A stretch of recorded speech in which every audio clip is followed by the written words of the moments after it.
Il était connu dans le monde entier comme un tyran cruel. Il en était ainsi depuis son enfance. Les gens disaient que l'impératrice bien-aimée était constamment en danger.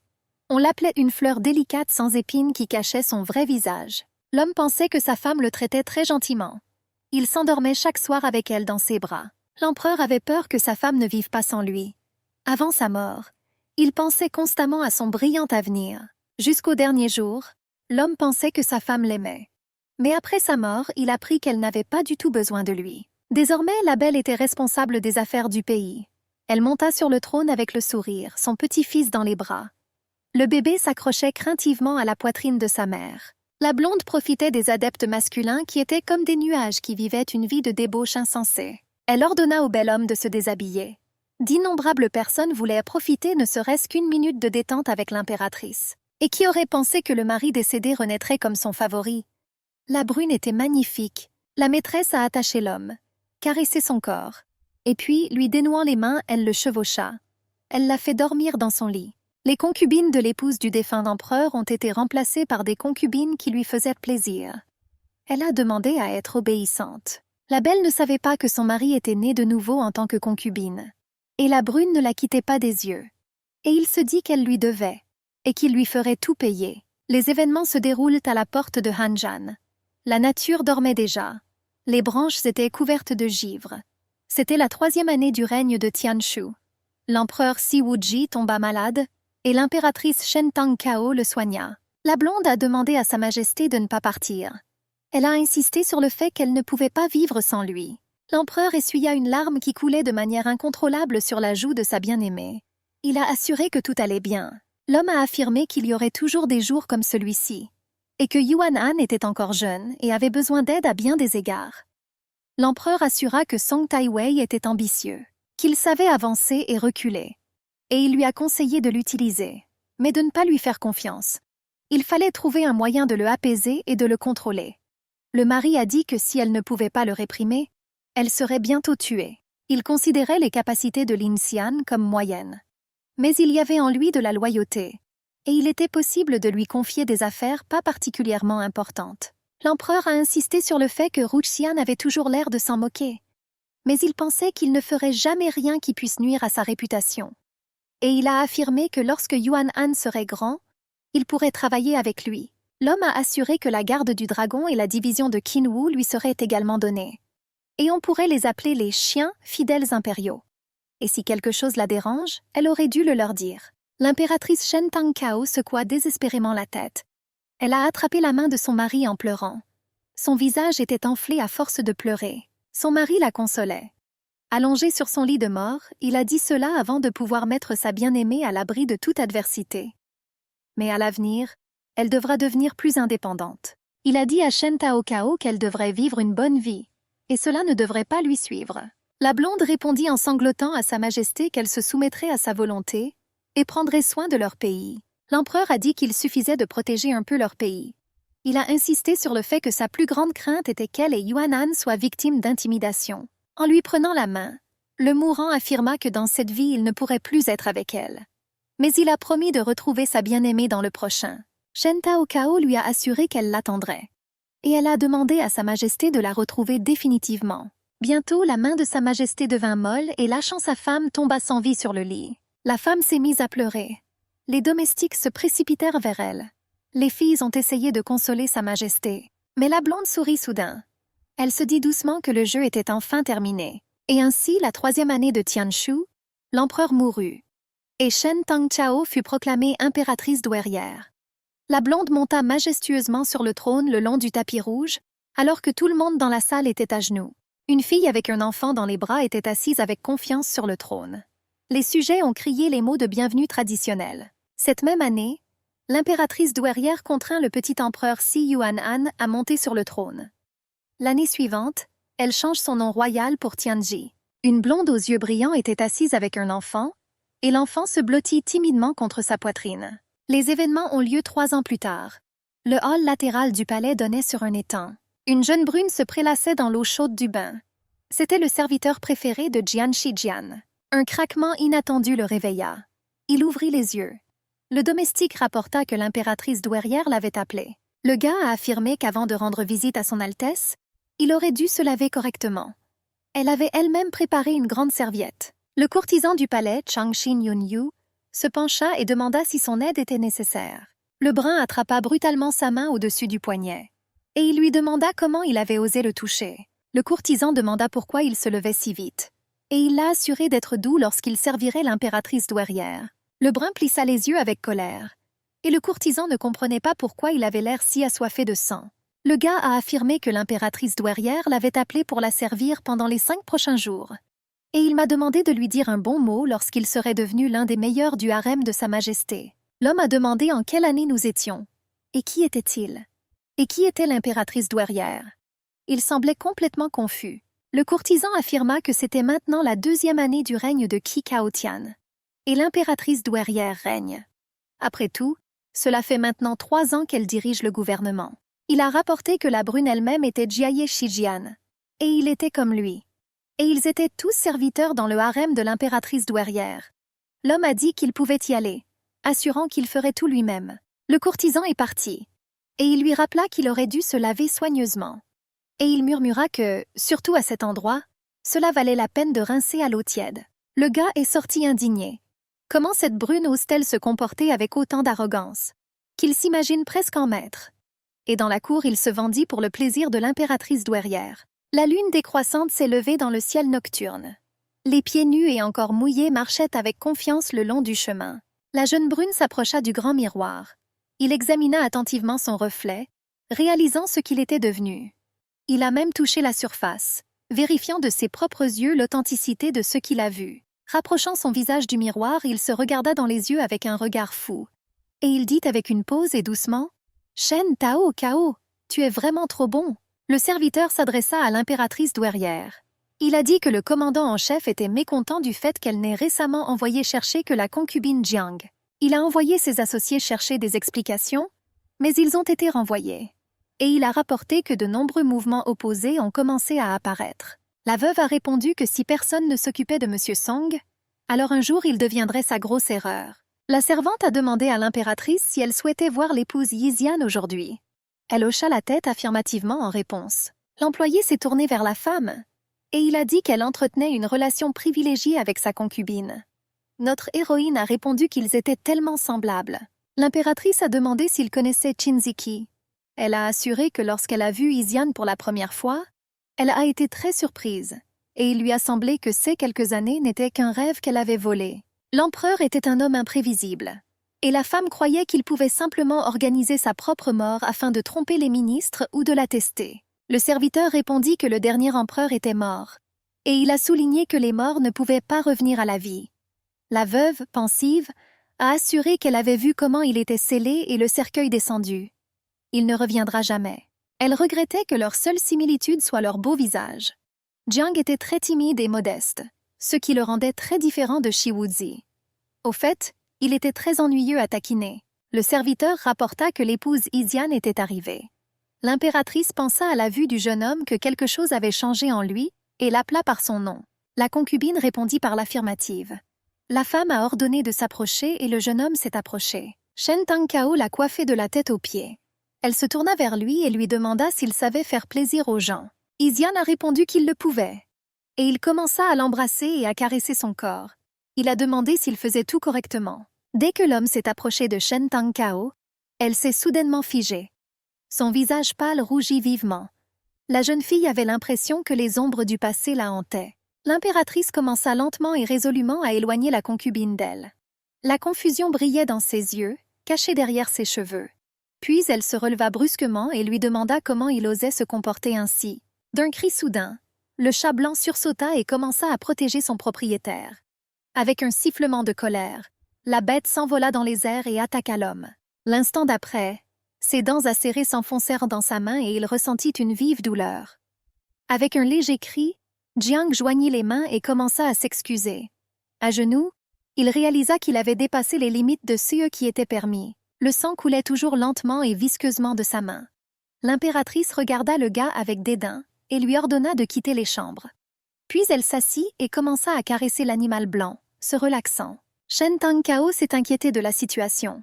Maintenant, elle avait l'impression d'avoir réagi de manière excessive. Avec un sourire satisfait, La concubine se leva et s'éloigna. Au bout d'un moment, la jeune fille dormait paisiblement, doucement enveloppée dans une couverture. Parfois, sa respiration était interrompue par de légers ronflements, ajoutant de la paix au silence de la nuit. L'impératrice douairière rêvait de son ancien amant. La serrant doucement par derrière, il lui murmura à l'oreille que dans cette vie et dans les vies futures, elle n'appartiendrait qu'à lui. L'homme répétait sans cesse que chaque partie du corps de la jeune fille n'appartenait qu'à lui. Il a assuré que personne n'osait la toucher, même un cheveu. L'empereur voulait lui dire ce qui lui arriverait s'il découvrait qu'elle se comportait mal. Cependant, son amant ne lui a pas permis de continuer. Elle se tourna rapidement vers lui et le serra fort dans ses bras. Shen Tangkao a déclaré avec assurance qu'elle n'appartenait qu'à Sa Majesté. Elle posa la main sur son visage, puis la passa sur son corps, comme pour montrer les limites des biens de l'homme et souligner leur ampleur. La paume chaude de Si Wuji reposait toujours sur sa poitrine. L'impératrice continue de lui assurer qu'elle lui sera toujours obéissante, sans revenir sur ses paroles. Le matin est venu et Shen Tangkao s'est réveillé. Les rayons du soleil traversèrent la fenêtre, remplissant la pièce d'une lumière douce et créant une atmosphère chaleureuse. L'impératrice se leva lentement de son lit et se dirigea doucement vers la lumière. Elle remarqua avec agacement que Si Wuji réapparaissait dans son rêve. La jeune fille posa pensivement la main sur la vitre de la fenêtre. Sa défunte majesté a toujours cherché à la contrôler. Elle remarqua silencieusement qu'il était le véritable propriétaire. Si le mari décédé revient et découvre tout, alors l'impératrice n'échappera pas à sa colère. Son corps pécheur sera torturé ou même privé de vie. L'homme ne sera certainement pas gentil et arrangeant. Jiang Shijiang est retourné au palais Chanshin. Dès qu'il franchit le seuil, il fut immédiatement accueilli par des chuchotements. Moins d'un jour s'était écoulé avant que les rumeurs de ce qui s'était passé ne se répandent déjà dans tout le domaine. Les gens parlèrent de la façon dont la concubine Jiang avait mis en colère l'impératrice douairière et avait été expulsée par elle. Certains ont discuté de sa possible punition, estimant que ce ne serait pas facile pour le contrevenant. En fin de compte, toutes les bonnes choses ont une fin tôt ou tard. Soudain, le courtisan Yun Yu a couru vers l'indifférent consort Jiang. Il lui a demandé si l'homme avait vraiment été expulsé, et il a ajouté que s'il commence à le supplier, il partagera avec lui quelques techniques exclusives. Peut-être qu'un jour, avec leur aide, il pourra démontrer sa masculinité. Le gars était silencieux, son regard était dirigé vers le vide. Il semblait ne pas remarquer son environnement. Ses yeux regardaient à travers l'espace, comme s'ils étaient plongés dans de profondes pensées. Soudain, le serviteur de Qin Ziqi s'est approché de Jiang Shijiang. Il rapporta que l'impératrice douairière voulait le voir. Yun Yu restait là, perplexe, ne comprenant pas ce qui se passait. Les courtisans ont déclaré que l'impératrice douairière avait fait venir l'épouse Jiang plusieurs jours de suite. Mais l'intérêt de l'impératrice pour lui ne faiblit pas. Et après que Sa Majesté ait signalé que Changxin avait besoin de mélodies interprétées sur le guqian, le courtisan Jiang n'a pas arrêté de jouer de l'instrument. Le gars a dit que la brune n'arrêtait pas de jouer de la musique, même lorsque l'impératrice douairière n'était pas en place dans la cour. La concubine en kimono turquoise s'assit et, fusionnant avec l'instrument de musique, généra des mélodies divines. La blonde admirait son favori. Elle dit pensivement que les rumeurs sur son talent de joueur de guqian étaient vraies.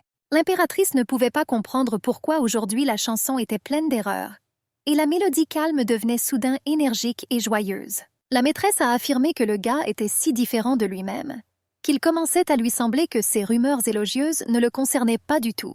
Jiang s'inclina jusqu'au sol et assura Sa Majesté qu'il avait peur de la mettre à nouveau en colère. Cette peur du jour et de la nuit ne l'a pas lâché. Il s'est profondément excusé d'avoir été forcé d'écouter cette cacophonie. La blonde s'approcha et toucha le visage de la concubine. Elle a demandé si quelqu'un lui avait dit à quel point il ressemblait au défunt empereur. Le gars a nié ce fait, et il a ajouté qu'il n'oserait pas se comparer au défunt dirigeant. L'impératrice prit le type par le menton et le regarda attentivement pendant un long moment. Puis, après l'avoir laissé partir, elle a admis qu'elle avait raison. Et elle a souligné que Sa Majesté est décédée il y a de nombreuses années. Elle a affirmé que dans toute la cour, il n'y avait pratiquement personne qui ressemblait de loin à son défunt mari. La femme a assuré que la concubine ne ressemblait pas du tout à son mari. Elle a rappelé que l'empereur avait dit un jour que jouer du guqian pour le divertissement des autres n'était qu'une perte de temps. Le blond déclara que s'il était empereur, il ne s'abaisserait jamais à une telle chose. Le gars, retenant ses émotions, serra les doigts, et l'impératrice lui ordonna de continuer à jouer. Elle a assuré que la mélodie du guqian transmet le mieux les sentiments du joueur jouant de cet instrument. Le brun baissa la tête et se montra quelque peu indécis. La dame lui a demandé de rassembler ses pensées. Elle lui rappela qu'il devait encore la servir au lit ce soir-là. Regardant par-dessus son épaule, la blonde ordonna impérieusement au mec cette fois de ne rien faire qui puisse la mettre en colère. Le brun baissa docilement la tête, et la maîtresse s'éloigna, avec une grâce si gracieuse qu'elle semblait flotter dans les airs. Et la concubine, la regardant sous son front, remarqua que son impératrice faisait certainement des progrès. Les événements nous amènent au palais de Changxing. L'impératrice a ordonné de vérifier s'il avait agi de manière suspecte ces derniers temps. Elle voulait savoir ce qu'il faisait, qui il rencontrait. L'homme a signalé que le commandant Song était arrivé, et il a demandé s'il aurait dû rester ici aussi. Après avoir réfléchi un peu, l'impératrice lui dit de partir. Et elle m'a assuré qu'elle pouvait très bien le gérer elle-même. En sortant des chambres, les hommes se rencontrèrent. Mais pas un seul n'a montré de signe ni ne s'est arrêté pour saluer. Song s'arrêta à l'entrée des appartements de l'impératrice. Elle lui tournait le dos, ne se retournant pas au bruit des pas. L'homme osa s'approcher et serra la blonde dans ses bras, pressant sa joue contre sa tête. Mais la maîtresse lui retira les mains, prête à continuer les caresses. Elle l'appela par son nom d'un ton sévère. Le blond reprocha au commandant en chef Sun de ne plus pouvoir se retenir. Le commandant en chef a rappelé à Sa Majesté qu'elle avait promis de s'abstenir pendant 3 ans. Mais ils sont déjà passés. À propos du fait qu'il ne peut pas laisser son épouse l'attraper en premier. L'homme voulut toucher l'impératrice, mais elle le regarda d'un air très colérique. Et il a dit qu'il avait tout compris. Mais avec du ressentiment dans la voix, il a dit que si elle laissait vraiment Jiang entrer dans son lit, la veuve ne permettrait même pas au commandant en chef de la toucher. Notre héroïne, le sourire aux lèvres, a répondu qu'un homme qui commande toute une armée impériale serait vraiment jaloux de son propre jouet. Le commandant en chef accepta et déclara que l'époux, même s'il ressemblait au défunt empereur, ne le deviendrait jamais. Il a demandé à Sa Majesté de lui répondre combien de temps il lui restait encore à attendre. Après tout, de nombreuses années ont passé, et il ne voudrait pas continuer à la regarder sans même pouvoir la toucher. Le commandant de l'armée ne pouvait plus attendre. Cela a mis l'impératrice très en colère.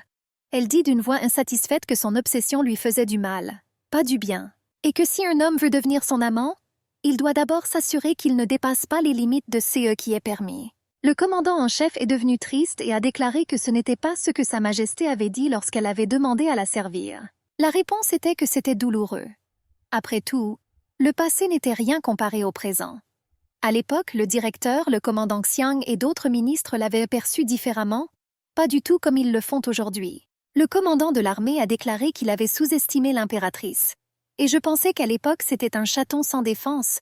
Mais maintenant, la veuve interrompit ses pensées. Elle a dit qu'à partir de maintenant, il ne serait plus autorisé à mettre les pieds sur le terrain du palais Shangxin sans son approbation. C'était le dernier rappel. Ils doivent garder leur distance. L'homme pensait que lorsqu'un petit chaton montrait ses griffes, cela l'excitait. Mais il a déclaré à haute voix qu'il pensait que Sa Majesté tiendrait sa promesse à l'avenir. Qu'en dehors du palais, elle pouvait toujours compter sur lui à tout moment. Le serviteur et Jiang se sont rencontrés devant la porte de la veuve. L'employé s'est tourné vers le jeune homme et lui a dit que tant que le commandant en chef Song serait à l'intérieur, il ne devrait pas l'affronter. Cela ne finira pas bien. Notre héroïne a appelé son animal de compagnie par son nom et lui a ordonné de se déshabiller. Elle lui a demandé s'il connaissait le processus ou si Chinziki lui enseignerait demain. Le consort a répondu qu'il n'était pas nécessaire de déranger le gérant. Lorsqu'ils se sont couchés, la veuve lui a attaché les mains et a dit que c'était pour sa sécurité. L'impératrice lui a demandé s'il était contre et s'est excusé d'avoir dû le faire. Et elle a suggéré que Jiang pourrait le supporter pour elle. Jiang a répondu qu'il était prêt à endurer tant que l'impératrice était heureuse. Notre héroïne voulait l'embrasser, mais un flot de pensées commença dans sa tête. Sa Majesté pensait que la concubine pourrait être Xi Wuji. Mais les positions ont désormais changé. Le dirigeant imprévisible et cruel est devenu son amant.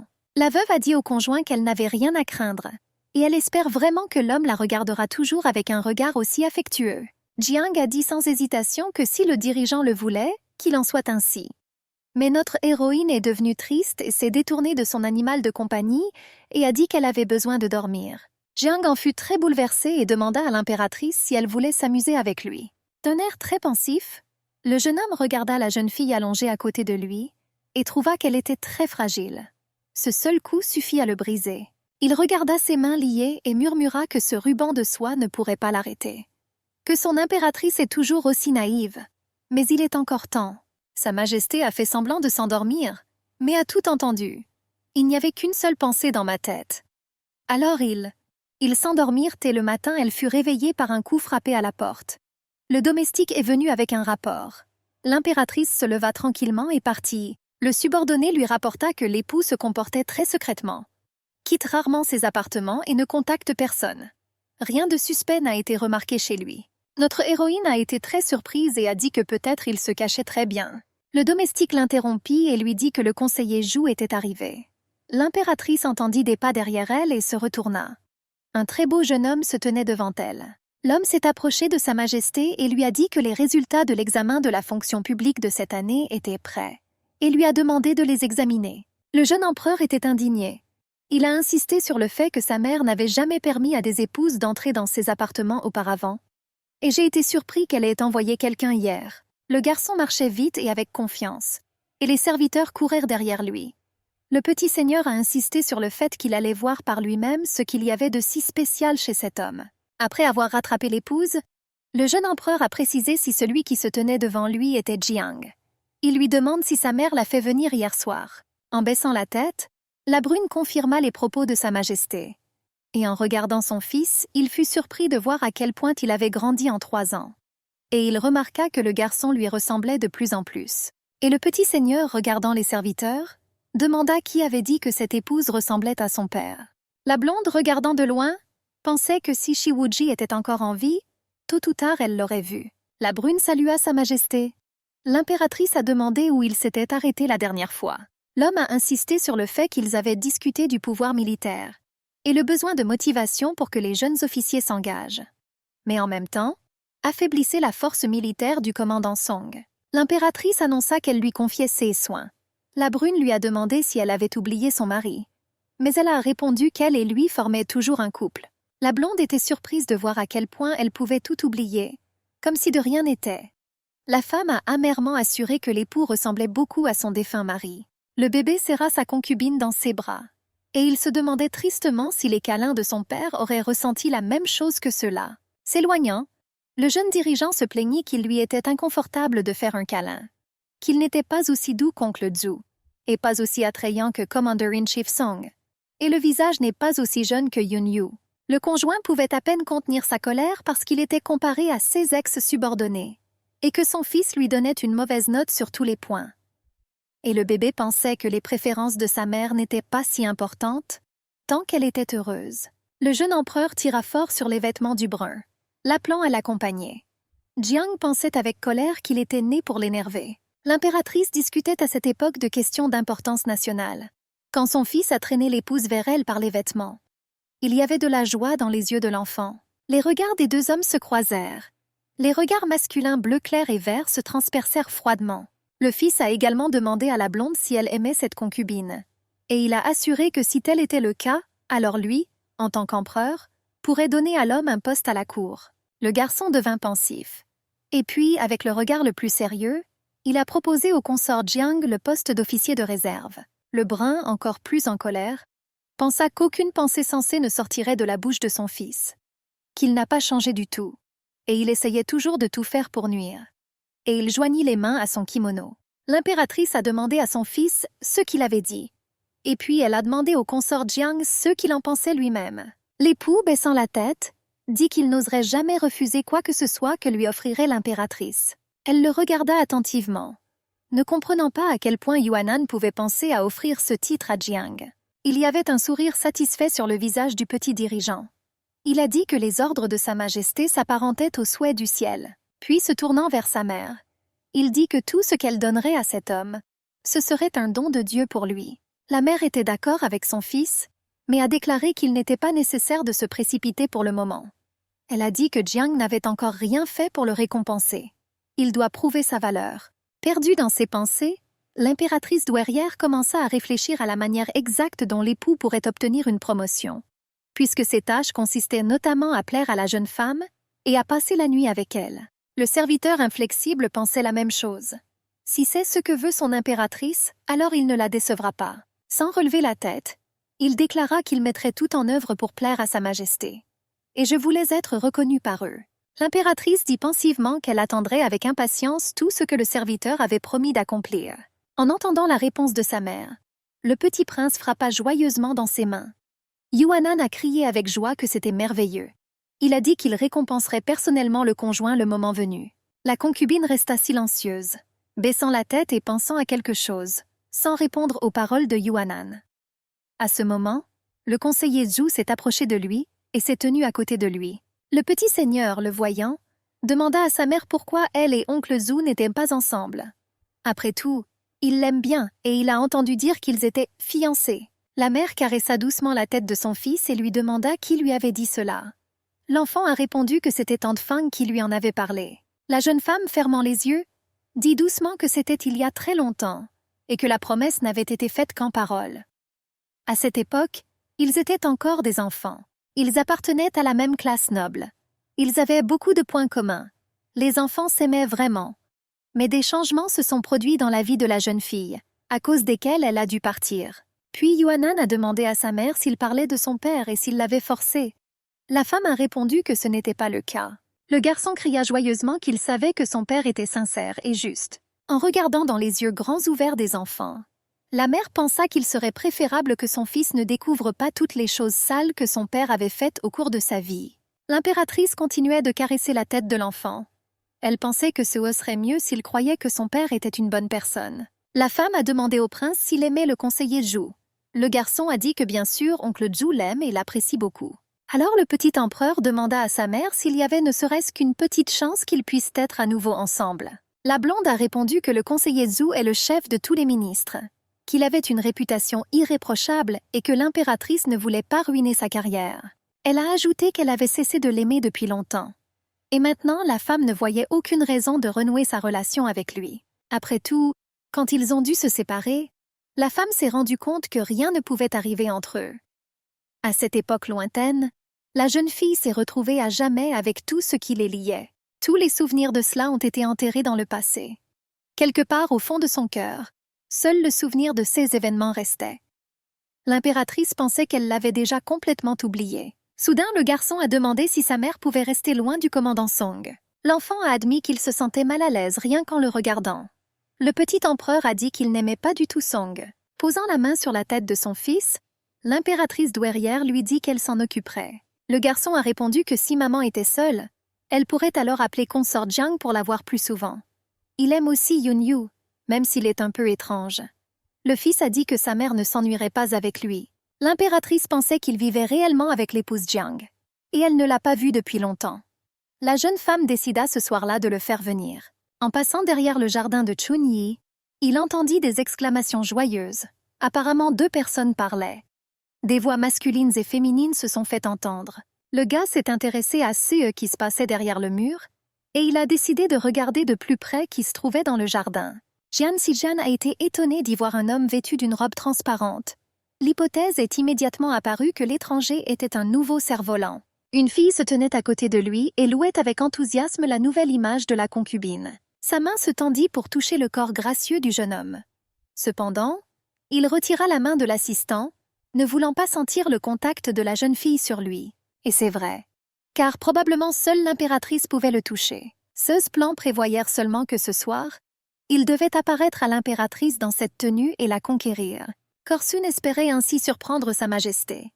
Et si elle demande satisfaction, il se mettra immédiatement au travail. Cependant, la réponse ne correspondait pas à l'humeur du gars. Le partenaire pensait que l'image était trop révélatrice et complètement insipide et dépravée. L'idée que le jeune homme n'avait aucun goût était ancrée dans la tête de Jiang Zijian. Cependant, Shen Tanchao pensait différemment. Il était sûr que les épouses ne pouvaient pas être timides. Il croyait que la jeune et belle impératrice s'apprécierait certainement. Et en outre, promouvrait son subordonné pour sa capacité à anticiper. Après tout, c'est vrai. C'était une belle dame sensuelle avec qui tout le monde voulait passer la nuit. Et surtout, tout le monde pouvait se le permettre. Ce qui était surprenant, c'est qu'il y avait beaucoup de gens prêts à tenter leur chance auprès de l'impératrice. Le nouveau venu a demandé conseil sur la manière de se comporter correctement afin de rester parmi les favoris de Sa Majesté. Cela a surpris Shen Tanchao. Il ne s'attendait pas du tout à ce qu'on lui demande conseil. Il désigna un seul ennemi, le commandant en chef Sun. Cet homme détestait les Korsons impériaux, mais il ne les touchait pas en raison de son statut. Mais le gars a également averti qu'il ne devrait pas tenter le destin et attirer l'attention de Sun. Autour d'un délicieux thé traditionnel, ils ont discuté des détails de leur entreprise commune. Après tout, ils naviguaient désormais dans le même bateau. Et ils ont même accepté de s'entraider. C'était une décision mutuellement avantageuse, car leur ennemi était commun et l'objectif était également le même. Ensuite, il demanda au serviteur Momoshi d'amener ses bébés, assistants, qu'il récupérait moins cher qu'au marché, pour les montrer à son nouvel ami. Et même à l'occasion d'une nouvelle amitié, il en offrit un couple à Jian. Il n'avait aucune idée de ce qui allait se passer pour lui. La brune semblait n'attendre que ça. Il ramassa facilement le coffre et le porta. Naturellement, cela a irrité Shen, car il a suggéré d'en prendre quelques-uns plutôt que de prendre la totalité de sa réserve. Il a immédiatement couru pour réclamer ses précieux bébés. Et il a regretté que l'assistant ait apporté un coffre entier. Le soir, après le coucher du soleil, l'impératrice douairière arriva au jardin de Chunyi. Shen Tanshao en était incroyablement heureux. Il lui fallut toute la journée pour préparer cette soirée avec Sa Majesté. Le gars ne se souciait pas du fait que son nouvel ami, Jiang Xijian, prenait toutes les choses nécessaires pour lui. Et maintenant, tout espoir restait pour une tenue décontractée, transparente et accrocheuse. Korsun se rendit dans le hall principal pour voir la maîtresse. Il était incroyablement heureux de la revoir, si belle et sophistiquée. Le jeune homme, serrant la dame dans ses bras, lui dit qu'il ne l'avait pas vue depuis 15 ans. Il était tourmenté par l'idée qu'après tant de temps, le subordonné de l'impératrice pourrait cesser de l'intéresser. Il est même possible que le visage du gars ait vieilli. Mais la femme essuya ses larmes, et elle a assuré au Corsin que depuis qu'elle est venue le rencontrer, cela signifie que tout est resté pareil. Sur fond de délicates fleurs de sakura rose, les yeux tachés de larmes du gars pourraient être comparés à ces magnifiques pétales. Il a invité la dame de son cœur au repos. Cependant, elle s'est empressée de rassurer sa connaissance de longue date. Elle voulait parler davantage et découvrir ce qui lui était arrivé pendant tant d'années de séparation. L'impératrice toucha les chaînes dorées du corps du Corsin avec des doigts doux, faisant échapper un gémissement de sa bouche. Regardant son Altesse à genoux, il était heureux de toute opportunité de servir et d'apporter de la joie à madame. Korsun était déjà prêt à enlever sa robe. Cependant, la dame l'a arrêté, lui reprochant d'être pressée. Baissant la tête et regardant le gars avec langueur, elle a décidé de poser des questions sur son colocataire, Jiang Xijian. Cela provoqua un air perplexe sur le visage du consort. Encore plus, Yoon était furieux d'un tel traitement. Après tout, il s'est avéré que l'impératrice l'a appelé uniquement pour en savoir plus sur sa rivale.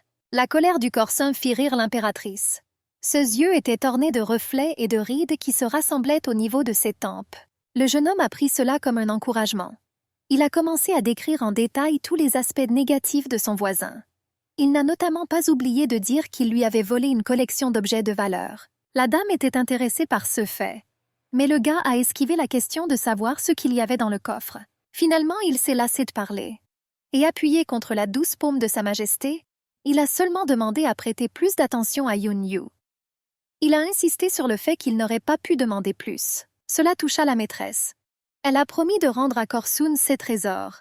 Après tout, il lui était si obéissant et fidèle. Plissant ses yeux rusés, l'impératrice commença à réfléchir à un plan sur ce qu'elle devrait faire avec le consort Jiang pour se venger de ses actions illégales. Elle se dirigea vers la sortie, ne laissant au gars rien d'autre que regarder son dos parfaitement droit et ses cheveux lisses, longs et luxueux avec un éclat argenté. À l'approche de la nuit, Shen Tanshao a exprimé ses émotions dans un cri de colère et de haine envers Jiang Xijian. À l'aube, au chant des oiseaux et au bourdonnement des abeilles, la vie battait déjà son plein dans la résidence de Yoon Yu.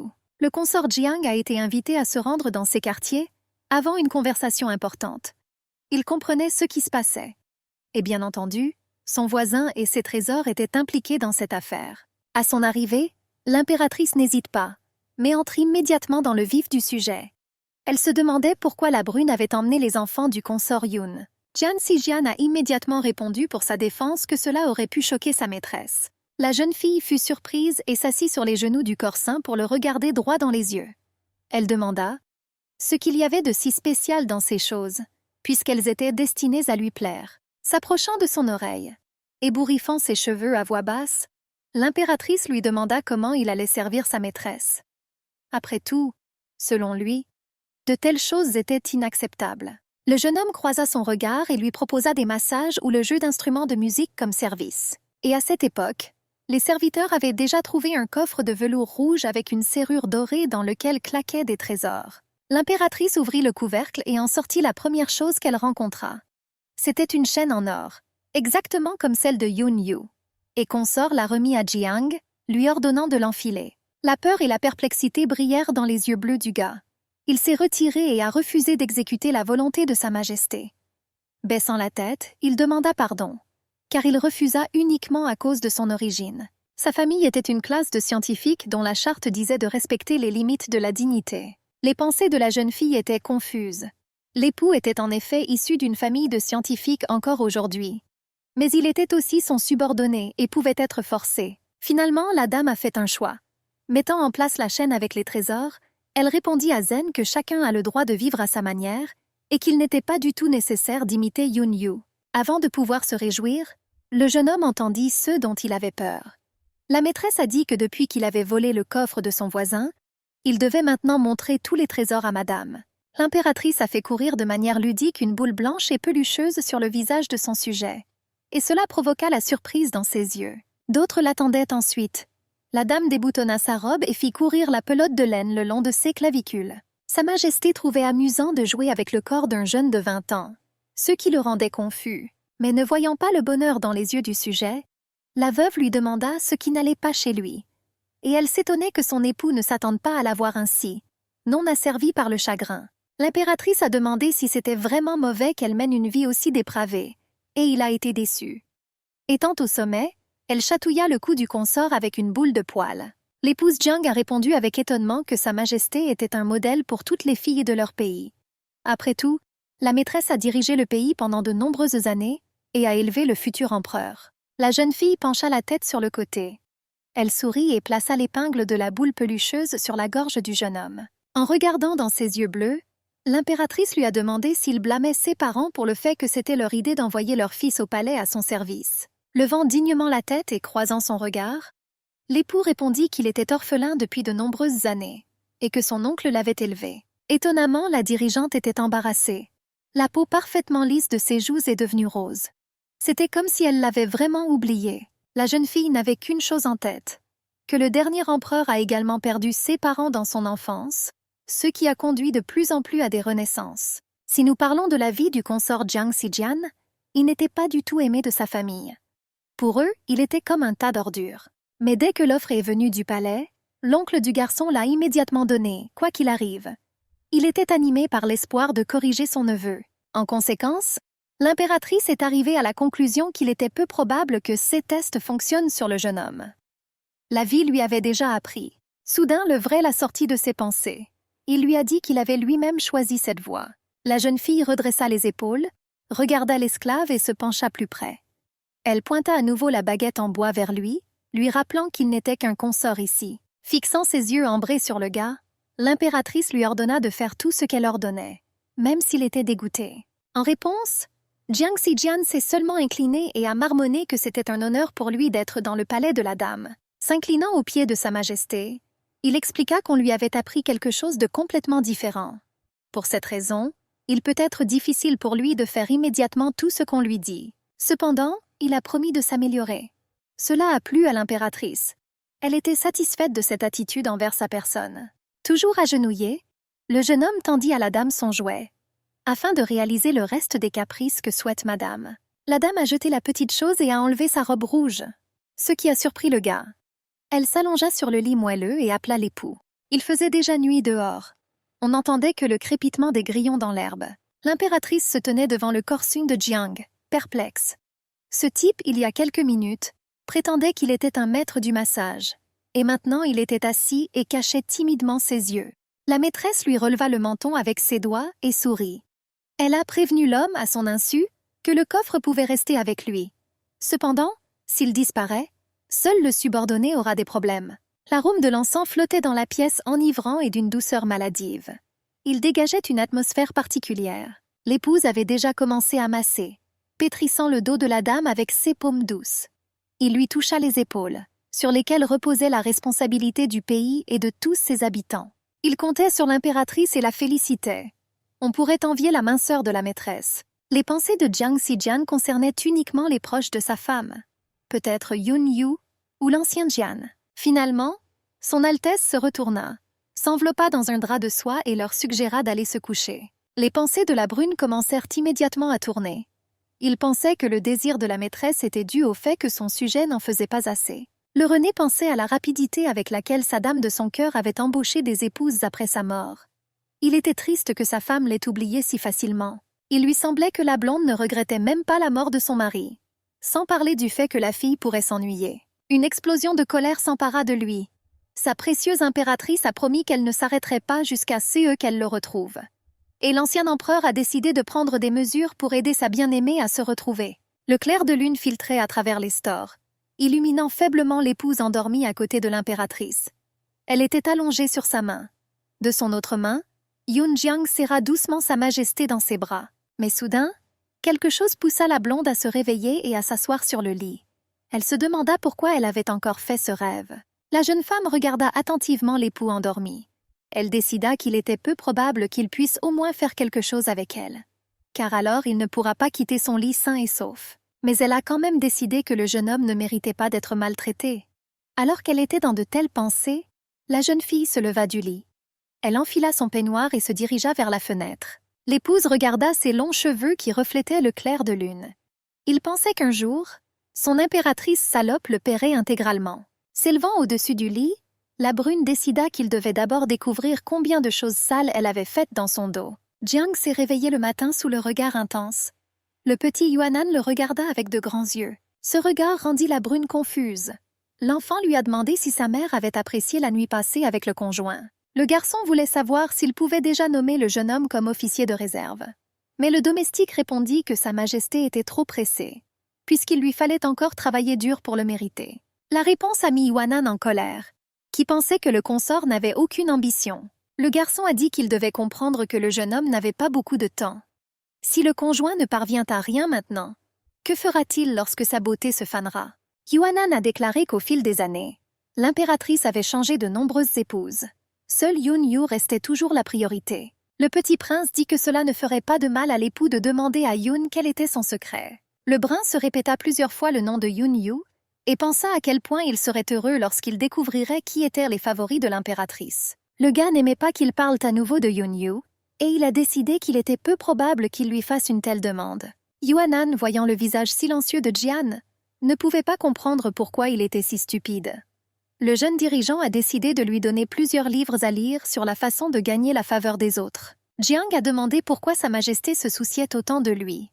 Le garçon a répondu qu'il ressemblait beaucoup à son père et qu'il ne voulait pas qu'il finisse mal. L'époux a demandé à Yuanan si l'empereur lui manquait beaucoup, et il se demandait s'il souhaitait que sa mère reste fidèle à son mari jusqu'au bout. Les paroles de Yang Jian ont fait réfléchir le futur empereur. Il a décidé qu'il n'était pas nécessaire que ce soit ainsi. En effet, même parmi les roturiers, de nombreuses veuves se remariaient. Yuanan n'était pas d'accord avec le fait que sa mère soit laissée seule pour le reste de sa vie. Il pensait que son père était un homme merveilleux et un modèle. Et sa mère lui a appris l'art de gouverner et comment stabiliser un empire. Lorsque le garçon était malade, l'impératrice prenait soin de lui pendant des jours. Lorsque la fièvre est tombée, il a ouvert les yeux et a vu le visage inquiet de sa mère. Elle s'est assise à côté de lui toute la nuit. Yuanan savait que les pères de ses amis avaient plusieurs femmes. Par conséquent, il ne voyait rien de mal à ceux que sa mère ait plusieurs épouses. On dit au jeune empereur que ses parents s'aimaient beaucoup. Il pensait que le pape ne voudrait pas du tout que l'impératrice douairière soit laissée seule. Bien entendu, il était clair que la jeune femme n'était plus seule. Jiang pensait qu'en fait, elle avait maintenant trop de compagnie. Ces pensées bouleversèrent le conjoint. Il ne pouvait pas expliquer pourquoi il avait un fils si gentil. Le garçon a demandé à la brune s'il évitait sa mère à cause de cela. Et il a ajouté que papa serait heureux de savoir que maman n'est plus seule. Le conjoint pensait que cela ne le rendait pas du tout heureux. Mais le petit garçon insista pour que le serviteur fasse tout son possible pour gagner les faveurs de l'impératrice. Yuanan attrapa les vêtements de la brune et dit que l'attention de Yun Yu ne serait pas suffisante pour soutenir la reine. Il regarda le serviteur d'un air suppliant. Le jeune prince a déclaré qu'il accepterait même l'alliance de sa mère avec le commandant en chef Song, si cela la rendait heureuse. Parce que c'était très important pour lui. Mais en même temps, Yuanan a décidé que si Jiang s'avérait inutile, il trouverait encore plus d'épouses pour sa mère. Le futur empereur ne pouvait pas permettre au commandant en chef Song d'occuper une place importante dans la vie de l'impératrice. Il décida d'arrêter là la conversation. Le garçon a promis de créer autant d'opportunités que possible pour le serviteur, afin qu'il puisse accorder encore plus d'attention à la maîtresse. Dans son manoir, Song apprit que Sa Majesté avait passé la nuit avec 2 épouses. Cette nouvelle l'a alarmé. De plus, il a appris que Jiang était autorisé à lui rendre visite et à participer aux affaires politiques. Sun a décidé que cela devait cesser le plus tôt possible. Il a interrogé le serviteur à propos de Si Jian, qui ne s'entendait pas avec le fils aîné de Jiang, et il décida d'en profiter pour l'inviter au palais. Le commandant en chef pensait qu'il était nécessaire de faire perdre au consort Jiang le titre de favori. Mais la servante s'y est opposée, disant que Madame Jiang aimait beaucoup son fils et qu'elle n'était pas d'accord avec cela. Sun éloigna brusquement le serviteur et lui dit que ce n'était pas son problème, et que la manière dont il accomplissait cette tâche n'avait pas d'importance pour lui. Le serviteur baissa humblement la tête. Le commandant en chef s'est rappelé que la dame de la province de Shu n'avait pas rendu visite à Sa Majesté depuis longtemps. Il décida qu'il était nécessaire de lui organiser une rencontre avec l'impératrice. Le domestique a tout compris. Le commandant, souriant de contentement, répéta à nouveau le nom de Jiang Zijian. Il pensait qu'il veillerait certainement à ce que Sa Majesté ne soit plus aussi gentille envers l'époux. Dans le bureau du juge, l'époux faisait de l'encre pour l'impératrice. Elle le regardait silencieusement. Madame pensait ne pas voir Jiang pendant un moment, mais les choses ne se sont pas déroulées comme prévu. Il y a quelques jours, Yuanan, tenant la main de la brune, a demandé à sa mère que son épouse l'aide à broyer l'encre pour dessiner. Pendant ce temps, il s'est enfui pour vaquer à ses occupations. En regardant le domestique, la jeune femme ne parvenait pas à se débarrasser de l'idée qu'il était comme 2 poids dans une cosse comme son mari. Elle se souvient que, tout en peignant, son mari ne cessait de l'étonner. Il lui toucha doucement le cou, la taille et les hanches. Puis il l'embrassa profondément, la tenant près de lui. Chaque fois, cela se terminait par leur unité, et le dessin ne fut jamais terminé. La dame ressentit un plaisir extraordinaire et la paix l'envahit. La jeune femme n'avait plus vécu cela depuis longtemps. Elle demanda au serviteur si le jeune prince lui avait envoyé. La brune a répondu que cette fois, il avait lui-même demandé la permission de la voir. L'impératrice fut agréablement surprise par la réponse du consort. Il a dit qu'il n'était pas très doué pour les affaires gouvernementales, mais c'était peut-être à cause de son apparence que Sa Majesté était si gentille avec lui. Jiang leva la tête et regarda l'impératrice. Il a déclaré que si Sa Majesté avait besoin de ses services, il était alors prêt à l'aider à se libérer des chaînes du désir de l'ancien empereur. Les paroles du consort blessèrent l'impératrice. Elle se détourna et demanda doucement ce qui lui donnait le droit de penser ainsi. Le serviteur, à genoux, demanda pardon pour son erreur. Il a dit qu'il ne pouvait pas arrêter d'y penser pendant des jours.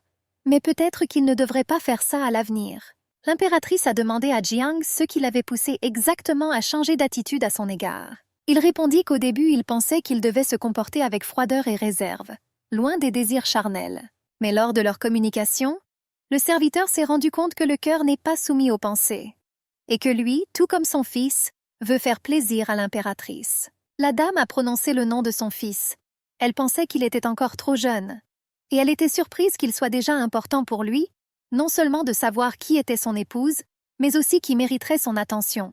L'impératrice a décidé d'en parler avec son fils. Puis, se tournant vers la servante, elle dit que l'ancien empereur lui manquait vraiment. Elle se sentait redevable du pouvoir qu'elle possédait désormais. Mais ce n'est que s'il repose pour toujours dans la tombe royale. La maîtresse ordonna à la servante de lui faire plusieurs copies. Elle a dit que son mari avait une excellente écriture, et qu'il devrait avoir quelque chose de similaire. Jiang s'est incliné et a dit qu'il exécuterait l'ordre de Sa Majesté. Il se dit que cela lui paraissait très étrange de jouer le rôle de son propre double. Pendant ce temps, dans le bureau du juge, Jiang a soigneusement écrit des hiéroglyphes, après avoir reçu une mission de l'impératrice douairière. Il était attentif et concentré. Lorsque l'impératrice entra, le serviteur la regarda et lui tendit une tablette couverte d'écriture. La dame regarda attentivement le jeune homme et remarqua qu'il était étonnamment calme. Elle savait que le dernier empereur était malade et faible. Malgré sa maladie, son mari avait une écriture frappante et un peu dure. Mais maintenant, elle voyait des hiéroglyphes plutôt élégants, arrondis et plus nets. L'impératrice pensait qu'il essayait de cacher sa véritable écriture. Ou peut-être que le serviteur copie simplement le style de l'empereur. C'était difficile à dire, mais peut-être que le jeune homme souhaite rendre son écriture différente de celle de Xiwuji. La brune réfléchit un moment et ne remarqua pas comment l'encre du pinceau tombait sur le manuscrit. Le serviteur cria de surprise. Mais la maîtresse a admis qu'il était peut-être confus lorsqu'il a appris que son cousin allait bientôt arriver au palais, puisque son oncle avait été promu. Jiang a déclaré que désormais, il y aurait plus de personnes dans le palais qui pourraient soutenir Sa Majesté. Et il a ajouté qu'il en serait très heureux. La dame a souri et a dit qu'elle était heureuse aussi. Et elle a demandé si elle et sa cousine étaient ressemblables. Continuant à écrire, le jeune homme a répondu que même s'ils étaient parents, ils étaient complètement différents. Cela a un peu bouleversé l'impératrice. Et elle suggéra au conjoint de consulter la liste afin de rayer ceux qu'il n'aimait pas personnellement. Le brun serra le poing et dit qu'il n'avait personne qu'il n'aimait pas. La jeune femme fut surprise, et posant sa main sur son épaule, lui dit qu'ils seraient alors tous autorisés à entrer dans le palais. La dame, prenant dans sa main la main du serviteur, écrivit « Pour approuver l'invitation de toutes ces personnes au palais ». Jiang pensa que désormais la reine aurait encore plus d'hommes à sa disposition. Interrompant la réflexion de l'époux, l'impératrice raconta que depuis l'enfance, le cousin, utilisant son statut, avait constamment humilié la brune, et qu'elle avait du mal à croire que le jeune homme n'avait aucun droit contre lui. Elle a ensuite dit que comme il était si négligent dans ses paroles, il devrait alors en assumer les conséquences. Et je me suis dit que je ne voudrais pas de ceux dans son harem qui pensent trop à eux-mêmes. Le serviteur se tourna vers Sa Majesté. Il a demandé pardon et s'est rendu compte qu'il n'aurait pas dû se retenir lorsqu'elle lui a posé la question. Prenant doucement le menton de l'époux, l'impératrice dit que son apparence lui garantissait une place spéciale dans son cœur. Elle a ajouté que le palais de Changxin n'est pas si grand, donc les gens ici vont et viennent souvent. Baissant la tête devant le jeune homme, l'impératrice murmura que seuls les dignes pourraient rester ici. Le consort pouvait difficilement contenir les émotions qui faisaient rage en lui. Jiang ne pouvait pas croire que la reine le trompait maintenant. Et il doit aussi l'aider avec ça, en cherchant quelqu'un. L'impératrice se laissa tomber dans les bras de l'époux assis et le serra étroitement dans ses bras. Il se demandait comment la fille avait osé le traiter ainsi. Soudain, un bruit se fit entendre devant la porte.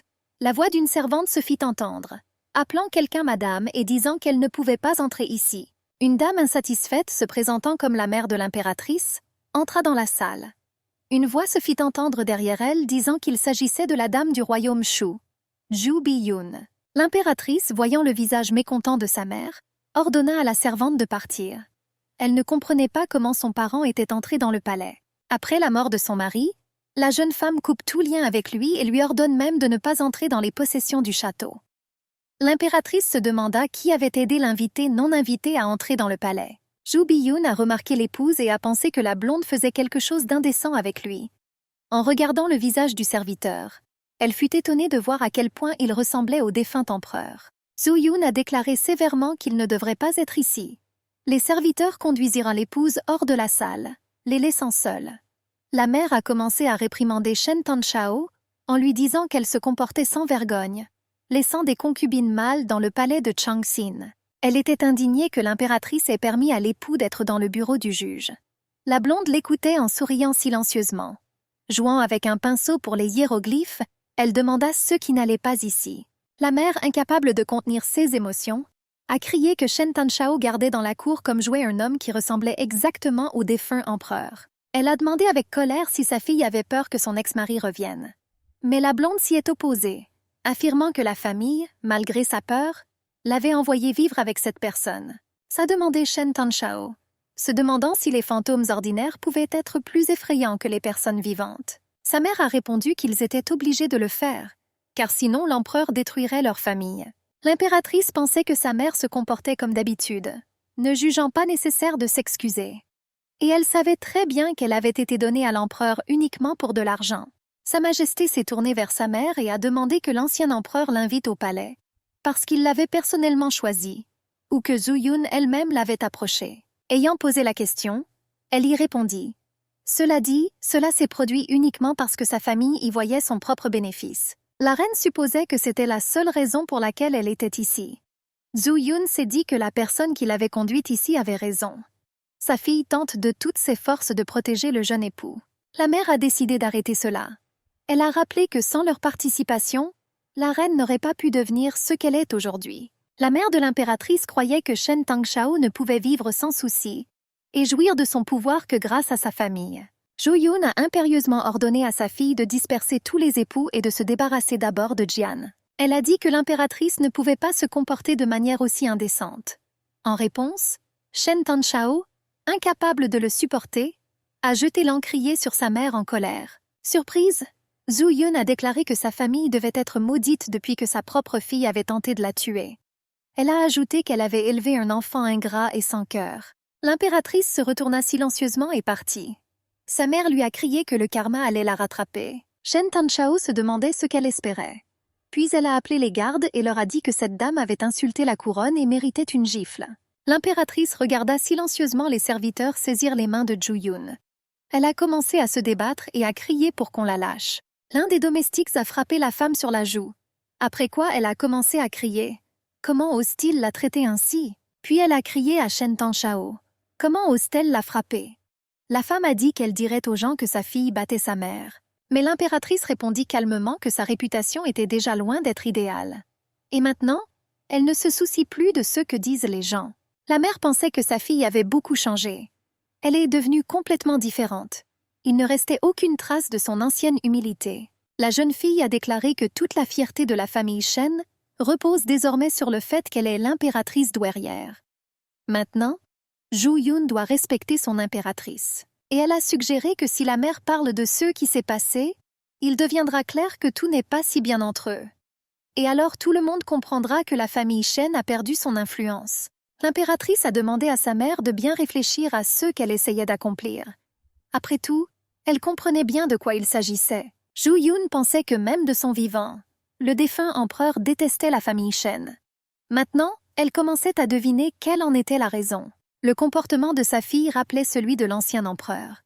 Lorsqu'ils entendirent la rumeur selon laquelle Tanshao était devenue l'impératrice douairière, tout le monde pensa que la famille Shen avait acquis gloire et fortune. À cet effet, la mère est arrivée au palais pour dire un bon mot à sa famille. Mais maintenant, lorsqu'une telle opportunité se présentait, elle n'entendait en réponse qu'un avertissement. Après être restée assise toute la nuit dans la cour froide, la mère a entendu quelqu'un l'appeler.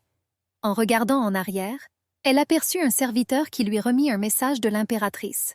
Il a dit qu'à partir de maintenant, la maîtresse n'aurait plus rien à voir avec la famille Shen. Étant donné qu'ils ont autrefois abandonné Sa Majesté, laissez-les maintenant agir comme s'ils n'avaient jamais eu de fille, de sorte qu'ils ne rêvent même pas d'obtenir des avantages grâce à son aide. Si Lady Shen ne comprend pas cela, alors Sa Majesté éliminera toute leur famille de la surface de la terre. La mère pensait que sa famille était désormais en danger. Peut-être seront-ils tous tués. Se réveillant de ses pensées, elle sentit une main sur son épaule. Levant la tête, Zhu Yun a vu sa fille, qui a dit qu'elle devrait arrêter de faire des erreurs à son sujet. Elle a dit que sa mère ne pourrait plus venir ici et mettre le nez dans ses affaires. Puis, appelant le serviteur, l'impératrice lui rapporta que Lady Shen avait trébuché et était tombée. Elle a ordonné au serviteur de la nettoyer et de la renvoyer chez elle. Elle a également ajouté que sa mère devrait garder la bouche fermée. Et si elle parle de l'incident d'aujourd'hui, elle ne s'en sortira pas avec une simple gifle. L'impératrice, après l'enlèvement de sa mère, s'est plongée dans les souvenirs. Elle pensa à son père. Quand Tanshao était jeune, son père l'a appelé et lui a dit que leur famille voulait l'envoyer au palais. Ensuite, cela a intrigué la jeune fille. Elle a demandé à son père ce qu'il voulait dire. Et elle ne comprenait pas comment une fille célibataire pouvait être utile au palais. Le père répondit qu'elle devrait servir Sa Majesté. Il a insisté sur le fait que l'empereur était malade et avait besoin de l'aide de personne. Puis Tanshao a commencé à deviner de quoi son père parlait. La blonde a dit qu'elle était déjà fiancée à Zhu Juhan. Et elle a ajouté qu'elle ne pouvait pas se soucier de l'empereur parce qu'il était un homme et que les gens auraient une mauvaise opinion d'elle. Après tout, sa famille n'a pas besoin de montrer ainsi sa loyauté envers le dirigeant. Mais le père a fermement affirmé que les fiançailles pouvaient être résiliées à tout moment. Il pensait qu'il n'y avait qu'un accord verbal. La jeune fille était surprise de voir comment son père pouvait parler ainsi. Après tout, il a toujours apprécié la modestie et la décence. Le père a continué à dire que Shen Tanshao avait une chance rare.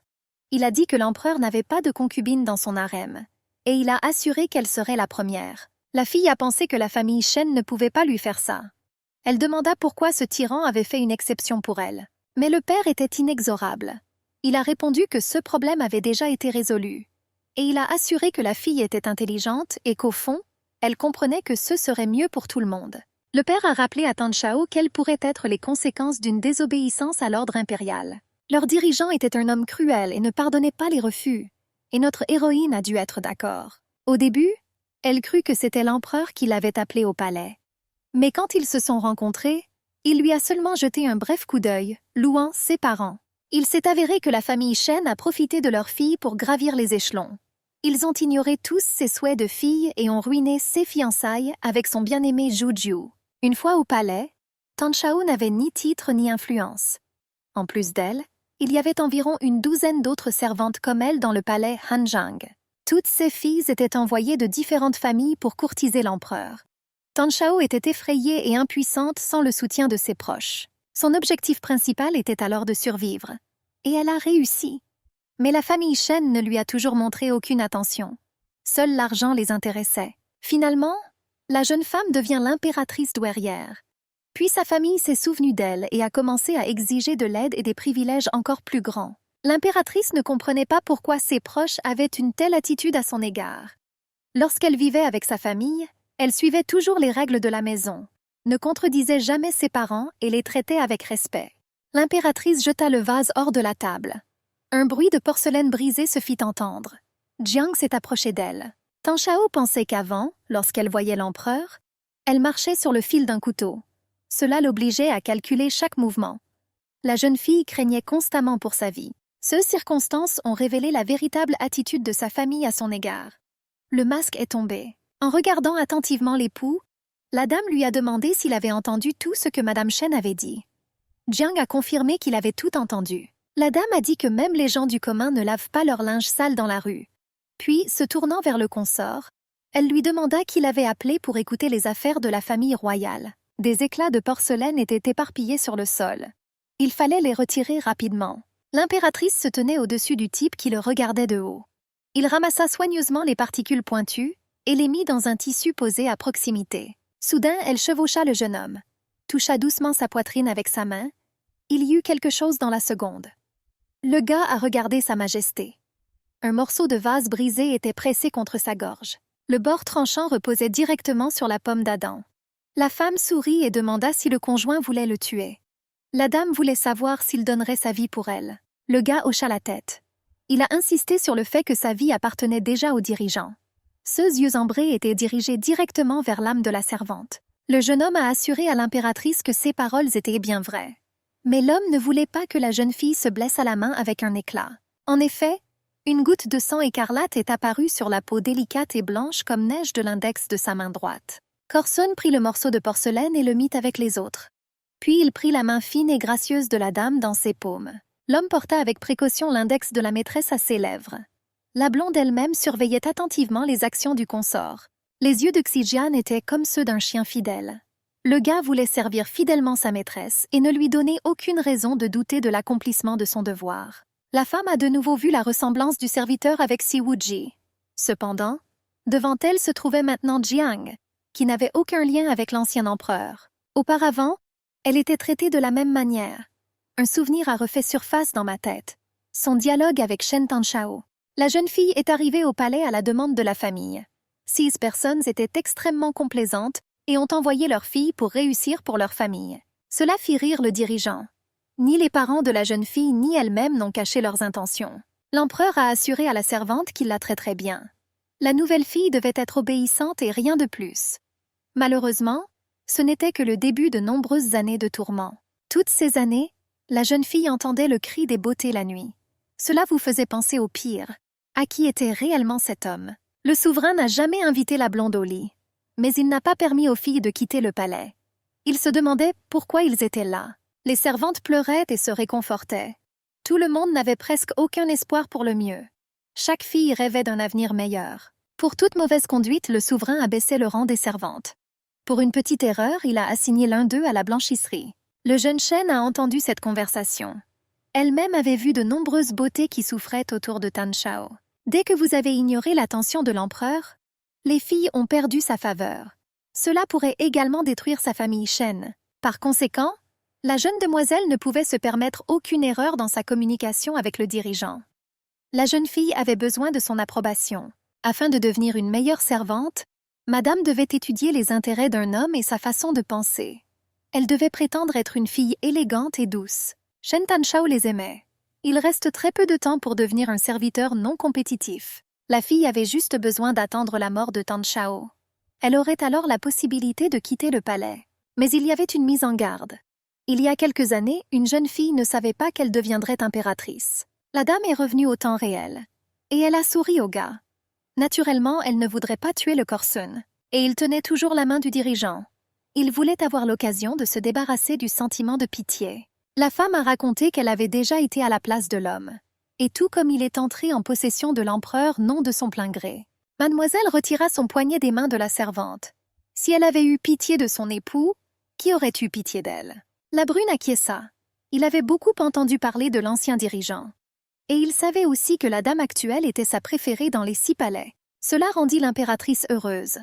L'ancien dirigeant l'aimait vraiment. Grâce à Jing et Qin, la jeune fille a trouvé du soutien et est devenue ce qu'elle est maintenant. Cependant, les temps ont changé. Par conséquent, si le gars demandait de lui donner la liberté, la femme le laisserait immédiatement partir. Mais si le conjoint voulait rester, alors il resterait avec elle jusqu'à ce qu'il s'ennuie avec sa maîtresse. La reine attendait une décision du gars. Et il était toujours agenouillé devant l'impératrice. La femme a compris que si c'était Xi Wuji lui-même devant elle, alors le conjoint choisirait de partir et couperait tout lien avec elle. Au lieu de répondre, le gars a demandé ce qui arriverait à la personne que Sa Majesté n'aimait pas. L'impératrice rit. Elle assura que rien ne lui serait arrivé. Il n'aurait perdu que plusieurs années perdues dans ce palais. Il y avait de l'espoir dans les yeux bleus. Peut-être que cet homme pourrait rester un fonctionnaire du palais impérial. Le jeune homme regardait maintenant la dame avec espoir. Peut-être qu'en devenant membre du palais, ce quelqu'un pourrait devenir l'amour de la maîtresse. Ayant reçu une réponse affirmative de madame, le gars tomba à genoux en s'inclinant. Il voulait rester dans le domaine de Sa Majesté. Cela a surpris la femme. Elle a demandé à nouveau si le gars comprenait le sérieux de cette idée. L'impératrice leva le menton de Jiang Zijian. Elle voulait voir dans ses yeux seulement une confiance à 100% dans son choix. Les yeux bleus pétillaient de courage. Il était prêt à servir jusqu'à ce que la maîtresse elle-même rejette le serviteur. Il éprouvait également de la sympathie pour sa maîtresse en raison de son veuvage. Cela a dû être dur, surtout sans un être cher. Le gars voulait être là et aider le plus longtemps possible. Le subconscient criait sur des choses opposées. La reine secoua la tête avec contentement. Elle proposa de devenir Korsun le nouvel empereur afin de faire plaisir à Sa Majesté. Pendant ce temps, la jeune fille a habilement retiré la cape des épaules du gars gonflé.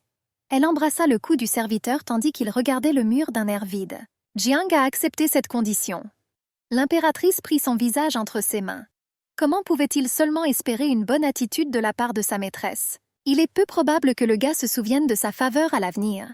Mais elle n'avait plus à s'inquiéter de ça maintenant. Si Jian a déjà fait son choix, il lui fallait désormais accepter les conséquences de ses paroles. Pendant toutes ces années, la jeune fille a dû être extrêmement prudente. Elle était envahie par la peur d'être exposée. Elle était désormais complètement immergée dans les sensations d'embrasser le jeune cerf-volant. Le gars savait que les sentiments de l'impératrice n'étaient pas réels. Tout a été donné au défunt dirigeant. En lui, la femme a vu une opportunité de s'amuser.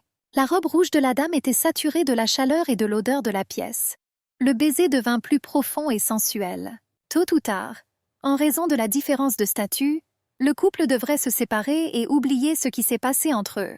Tout amour et autres sentiments étaient le résultat de la soumission.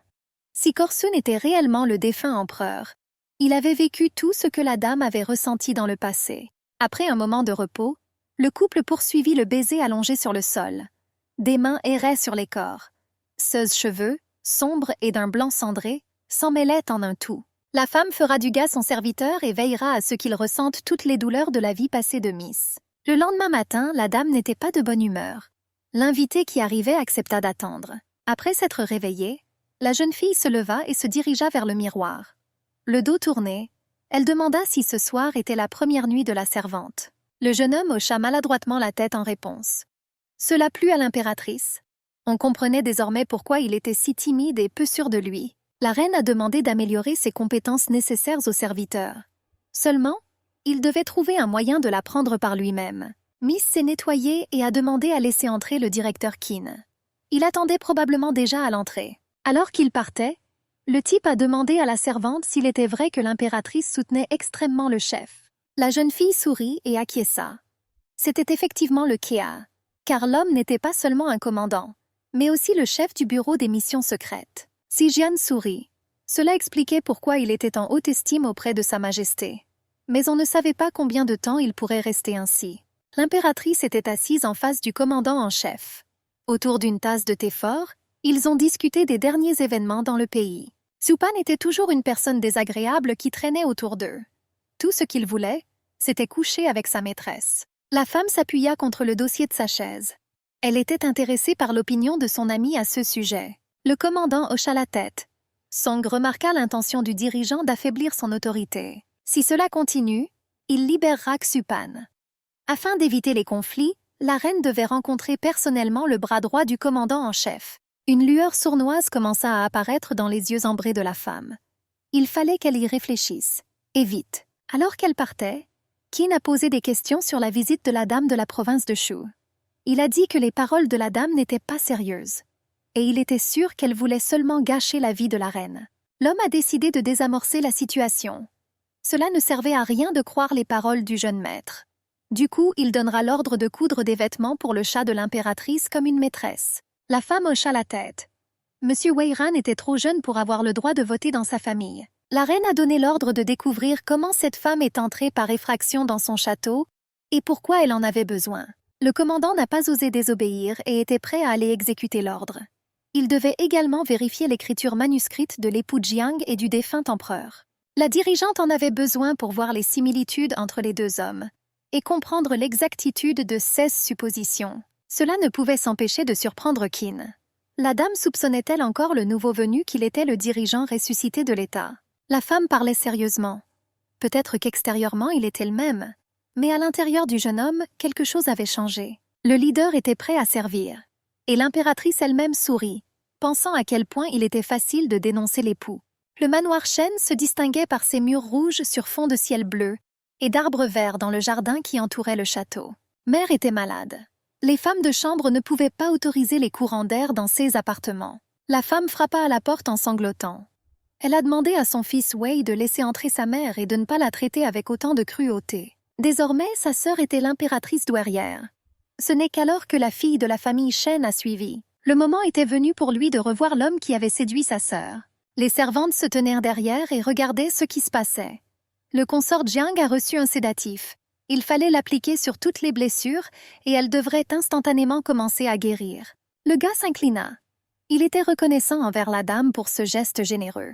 Le jeune homme ouvrit une petite boîte contenant une pommade rose et mousseuse. Dans ses appartements, il fut grondé comme un petit garçon parce que le consort ne remplissait pas bien ses devoirs. La dame a de nouveau accepté de se rendre chez le commandant en chef Sun. Elle avait auparavant rejeté sa proposition en raison de ses relations favorables avec le domestique. Jiang a réagi calmement à cela. Song était l'un des subordonnés de l'impératrice. Ils avaient besoin de se réunir et de discuter des détails. Cela a encore plus irrité l'homme. Il n'allait probablement pas du tout s'occuper des problèmes liés au travail. Le commandant était plus important et plus fort que le consort. Mais après le premier service, il avait déjà besoin de médicaments. Il croyait que lorsque l'impératrice jugerait le guerrier, elle oublierait probablement le nouveau. Ce serait son échec complet et sa perte d'opportunité. Maintenant, Xijian lui-même s'est levé. Comment un homme pouvait-il connaître les plans du dirigeant et pourquoi il la suivait? Il dominait son interlocuteur. C'était désagréable qu'il veuille utiliser le jeune homme à ses propres fins, malgré le fait qu'ils soient égaux. En souriant, Jiang lâcha le gars. Il y avait des tensions entre eux et ce n'était pas nécessaire pour les deux serviteurs du palais. La reine n'aimait pas que ces sujets s'impliquent dans la politique. Très probablement, s'ils font quelque chose, la femme se mettra en colère. Il devait piéger le consort Jiang et il deviendrait alors le favori de la dame.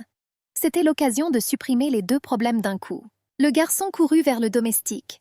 Il a demandé si sa grand-mère avait maltraité sa mère. Il a menacé que s'il ne répondait pas, cela serait considéré comme une trahison royale. Le garçon était déterminé à découvrir la vérité. Il était prêt à interroger tout le monde dans le château, mais toujours à obtenir la vérité. Jiang Xijian a dit que sa dame se sentait très triste ces derniers temps. Le garçon l'attrapa par les bras et commença à le secouer. En plaisantant, il a crié furieusement qu'il était temps pour lui de la serrer dans ses bras et de la rendre heureuse. Le bébé a demandé à sa mère de le consoler. Le jeune homme était perdu. Et il a dit que Yun Yu avait rapporté que sa mère était allée au château pour voir le commandant Song. Le garçon était confus. Il ne voulait pas que son ami abandonne si vite. Ce n'est pas un fait que sa mère aurait choisi un guerrier. Peut-être qu'ils n'étaient en réalité que des collègues. Les deux ont réfléchi à la manière de résoudre le problème. En effet, le Corsan s'est trompé. Mais il était encore possible de tout remettre à sa place. Frustré, Jiang a déclaré qu'il était un serviteur sans éducation et qu'il ne pouvait rien se permettre. Son ennemi, le chef de l'armée, était un choix plus approprié pour le rôle d'empereur. Soudain, une pensée vint à l'esprit de l'enfant. S'il s'agissait d'une question de justice, il pourrait demander de l'aide à l'oncle Zhu. Prenant le gars par les épaules, le garçon lui a demandé de lui rapporter toutes les demandes de Sun et d'y répondre ensuite seulement. L'impératrice a repris une idée folle. Elle voulait priver le commandant Sun de ses pouvoirs. C'était le seul moyen, à 100%, de sortir de leur situation. La femme était prête à négliger son titre en devenant un appât. Quoi qu'il en soit, tôt ou tard, Miss retrouvera son influence et son titre. Zhu a interdit à sa sœur de faire ça. Pas seulement parce qu'il s'inquiétait pour elle. Son neveu était très préoccupé par le sort de sa mère et a donc demandé de l'aide. La reine l'a fait signe. Ils avaient la possibilité de ne pas déclencher une guerre et de tout mettre fin à une seule action. Elle ne comprenait pas pourquoi il devait verser du sang. L'homme lui prit la main. Il se tourna vers Tan Chao et la regarda droit dans les yeux. Et il a dit qu'il ferait n'importe quoi, mais qu'il la protégerait de l'inévitable. Cela a surpris le dirigeant. Cela faisait longtemps qu'elle n'avait pas été traitée avec autant de soin. C'était étrange. Mais Zhu a continué. Il apprit que la dame était entrée dans le palais contre son gré. Par conséquent, il ne pouvait pas lui permettre de revivre ce terrible style de vie. Il a expliqué que si une femme a peur de refuser elle-même Sun, alors laissez-la transmettre ses paroles. Moi, Zhu Juhan, je suis contre les projets communs de lui et de l'impératrice. La reine soupira. Elle ne voyait aucun danger dans les actions du commandant. Elle ne voulait pas exposer ses citoyens. L'homme s'est approché de la jeune fille. Leurs fronts se touchaient. Le gars n'était pas prêt à annuler à nouveau leur fiançailles après l'avoir perdue il y a quelques années. Il y est resté de nombreuses années en tant que conseiller et bon ami. Mais le jeune homme a toujours voulu partager un lit et des sentiments profonds avec la dame. La femme baissa les yeux. Il était le chef de Qing Liu et elle était la veuve de l'empereur. Cela aurait dû continuer sans briser les limites. Ayant franchi cette ligne invisible entre eux, un énorme danger aurait pu s'abattre sur lui. Les envieux surveilleraient chacun de ses mouvements et seraient prêts à attaquer dans un moment de faiblesse. L'impératrice retira ses doigts de sa main. L'homme aimait son passé et voulait la protéger de ce passé.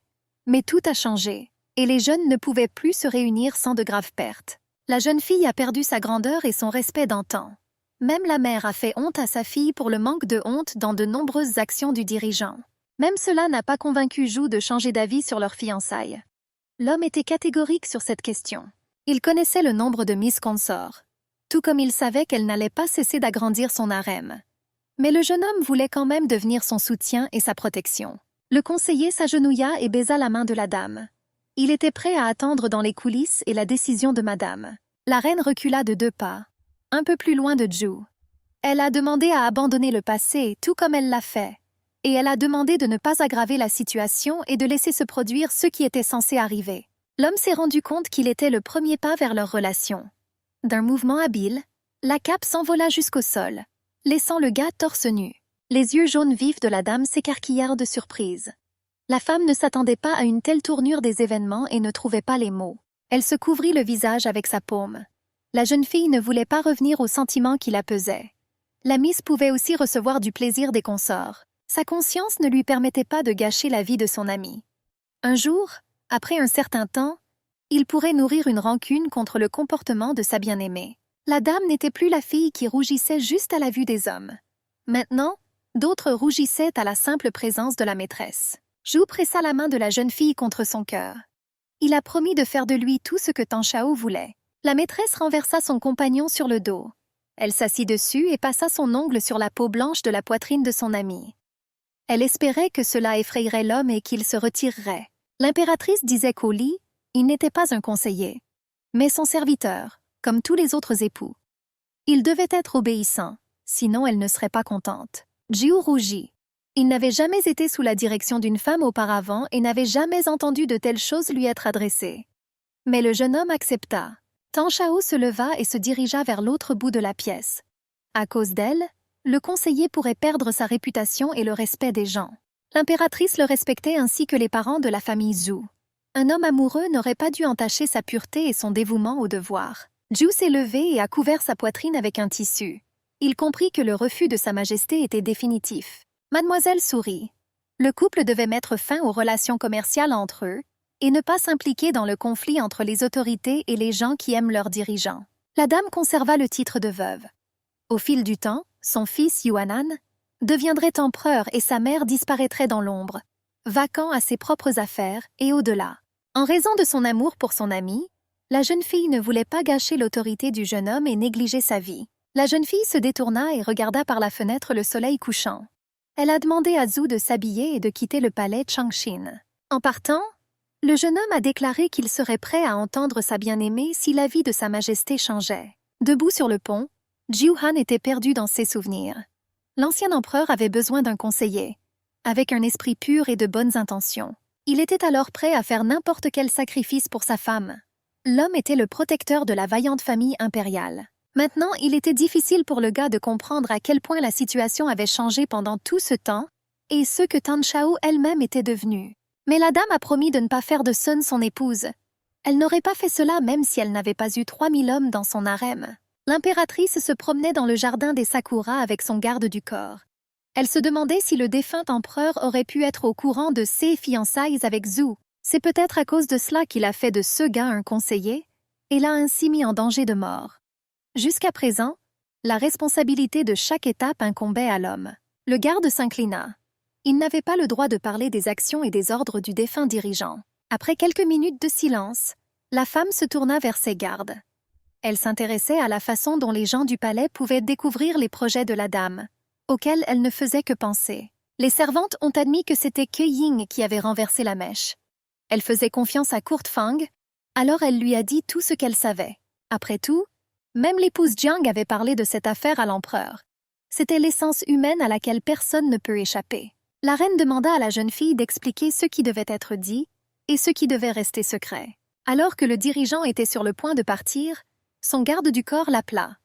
Il rapporta ses découvertes sur les manuscrits du consort. Le courtisan n'eut pas le temps de les récupérer. Le cousin de Jiang a détruit tous les draps peu avant l'arrivée des gardes. Cela a fait réfléchir Miss. Apparemment, c'est ainsi qu'il a pu empêcher la dame de rencontrer le commandant Sun. Cela a fonctionné. Pendant ce temps, Xijian n'a pas perdu l'occasion de se renseigner sur son ennemi.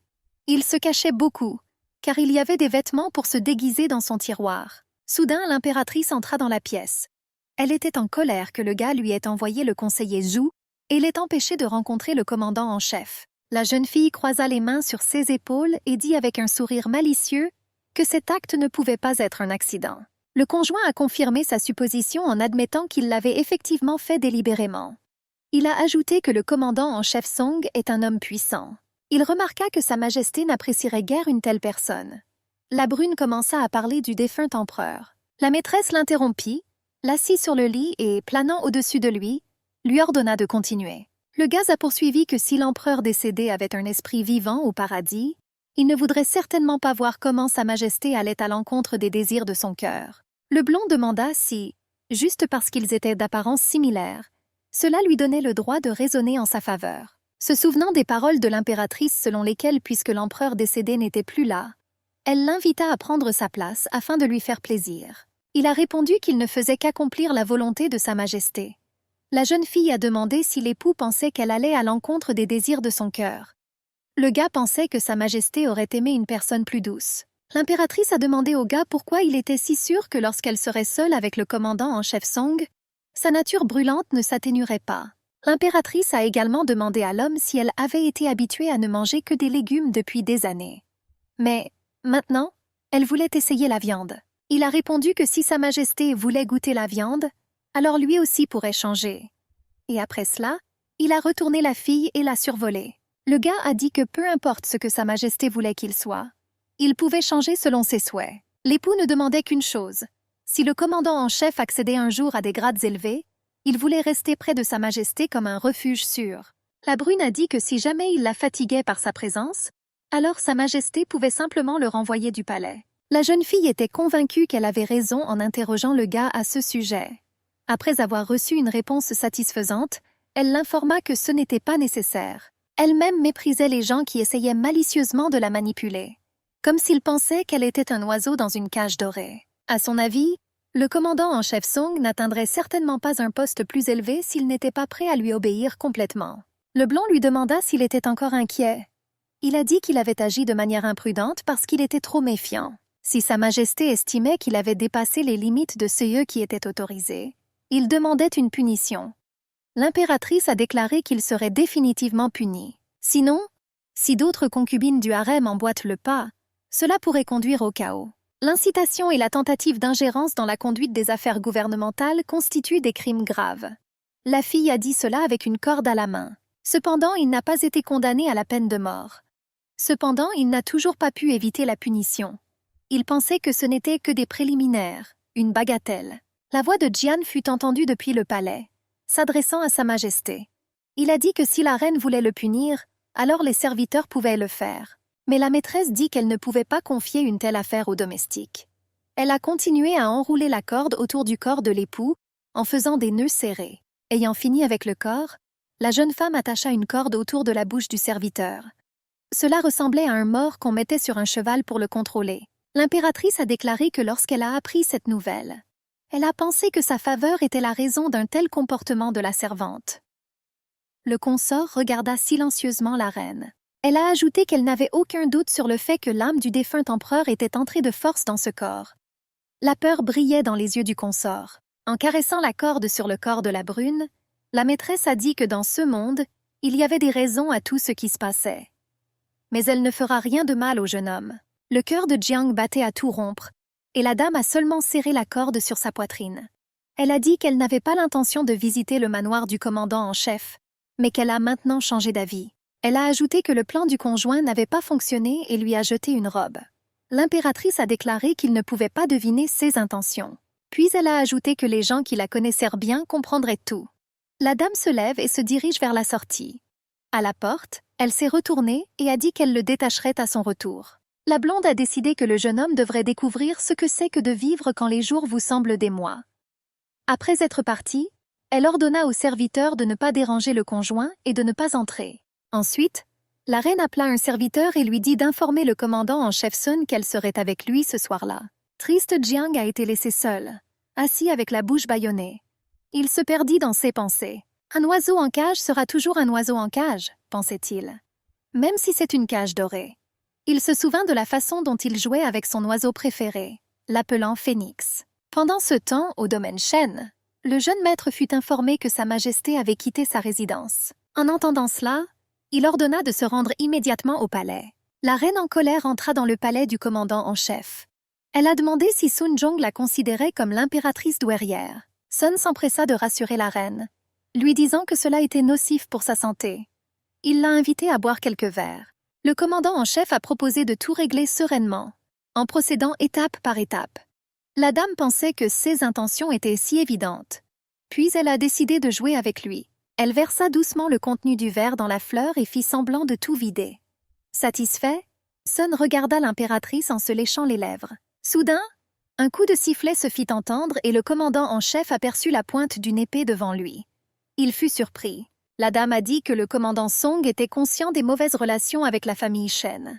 Mais malgré cela, il conduisit secrètement Madame Shen dans le palais. Glissant l'épée près du cou, elle coupa les vêtements de Song.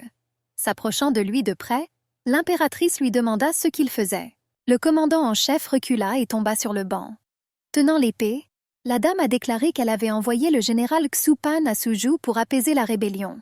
Mais Sun a encore une fois annulé sa commande. L'impératrice a demandé une explication. Le commandant en chef a dit que Xu Pan était très important pour lui. Le blond le regarda mécontent.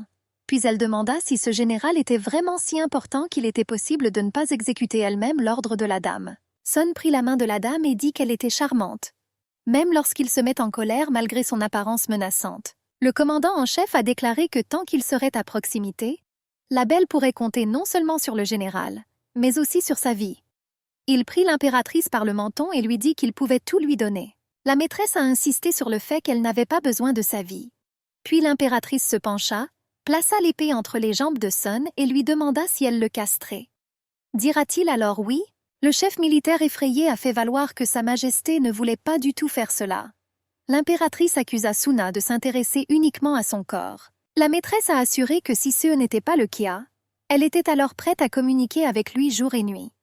Le commandant a répondu que la reine avait déjà un chef, Qin, qui était impliqué dans la politique intérieure. Il ne voulait pas se mettre en travers de son chemin.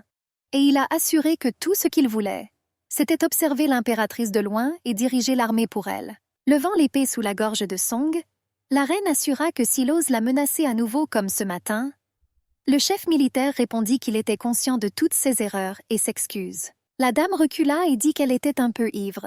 Puis elle a demandé à Sun s'il avait quelque chose contre son comportement impulsif. Le commandant commença à convaincre la reine que cela ne le dérangeait pas. Il craignait seulement qu'elle n'endommage pas ses précieuses mains avec l'épée. La reine dit que cela suffisait, se retourna et se dirigea vers la sortie. Le soleil, abasourdi, lui cria qu'il regrettait cette soirée et regrettait que ce soit tout pour aujourd'hui. La reine s'arrêta, se retourna et lança l'épée qui resta coincée dans la table à 1 centimètre de Sun. Il a insisté avec crainte sur le fait que tout était en ordre, et que l'essentiel était que Sa Majesté ne soit pas nerveuse. Le commandant regarda silencieusement l'impératrice qui partait. Il pensait que lorsqu'on met en colère de belles femmes, on peut ressentir des sensations complètement différentes. Les serviteurs chuchotaient doucement dans le dos de Sun. Ils disaient que le commandant était entièrement sous le contrôle de l'impératrice. Il n'était plus clair s'il parviendrait à la voir. L'un de ses subordonnés a demandé au commandant s'il allait vraiment envoyer Xupan pour réprimer la rébellion. Le commandant a répondu que cela devrait être fait de toute façon. Il espérait être plus tard reconnu au palais impérial. Song pensait que ce serait ennuyeux si Shen Tanshao n'avait pas d'épines. Aujourd'hui, elle était prête à le tuer. Les domestiques décidèrent que les belles femmes étaient très dangereuses. Et Song continuait à rêver de la reine, réfléchissant à ce qui s'était passé. Pendant ce temps, dans le palais, le jeune maître Shen entra dans la salle de la reine. Le serviteur lui cria que l'impératrice avait ordonné que personne n'y entre parce que le serviteur Jiang s'y reposait. Mais lui, sans prêter attention aux domestiques, entra dans la pièce. Shen a décidé qu'il expliquerait tout à sa sœur plus tard. Il s'approcha résolument du lit. Et il se demandait mentalement comment Jiang pouvait dormir à cette heure. Le gars fronça les sourcils. Se dirigeant vers le lit de l'impératrice, il arracha la couverture du corsaire. Le jeune homme gisait enveloppé dans une épaisse corde rouge. Sa bouche était également attachée comme un bâillon. Shen attrapa fermement le serviteur par le menton et leva son visage vers lui. Le pouls s'accéléra à cause du pouvoir total sur une autre personne. Le jeune homme avait vraiment envie de frapper de toutes ses forces le beau visage du consort. Il croyait que même s'il était extérieurement attirant, toute son âme était sale et corrompue. L'homme se sentit dégoûté de regarder le libertin lié, et il ordonna de le jeter dans un hangar en bois. La servante s'approcha du maître avec inquiétude. Elle a assuré que dans la pièce humide, le jeune homme à moitié nu aurait pu attraper froid. De plus, Sa Majesté a demandé de ne pas déranger pour des bagatelles. L'homme n'était pas surpris que ce soit l'idée de sa sœur. Auparavant, l'impératrice n'aimait pas punir les coupables de cette manière. Aujourd'hui, le summum de la patience d'une femme est arrivé. Elle a dû demander de l'aide à son serviteur le plus proche pour une affaire importante. Mais la servante rougit. Elle ne pouvait pas dire au maître que ce n'était pas une punition de la part de sa sœur. Cela a été fait pour le plaisir de la reine. La jeune fille sortit dans la cour où la porte du jardin était déjà fermée. Les serviteurs exaucèrent rapidement le souhait de l'homme en plaçant l'épouse dans une grange près d'une botte de foin. La dame marchait vers eux. L'ourlet de sa tenue flottait au vent et ses cheveux tombaient en longs rubans sur son décolleté. Le frère s'inclina. Il a dit qu'il était dans son domaine afin d'éliminer le problème de la concubine Jiang. Wei a continué.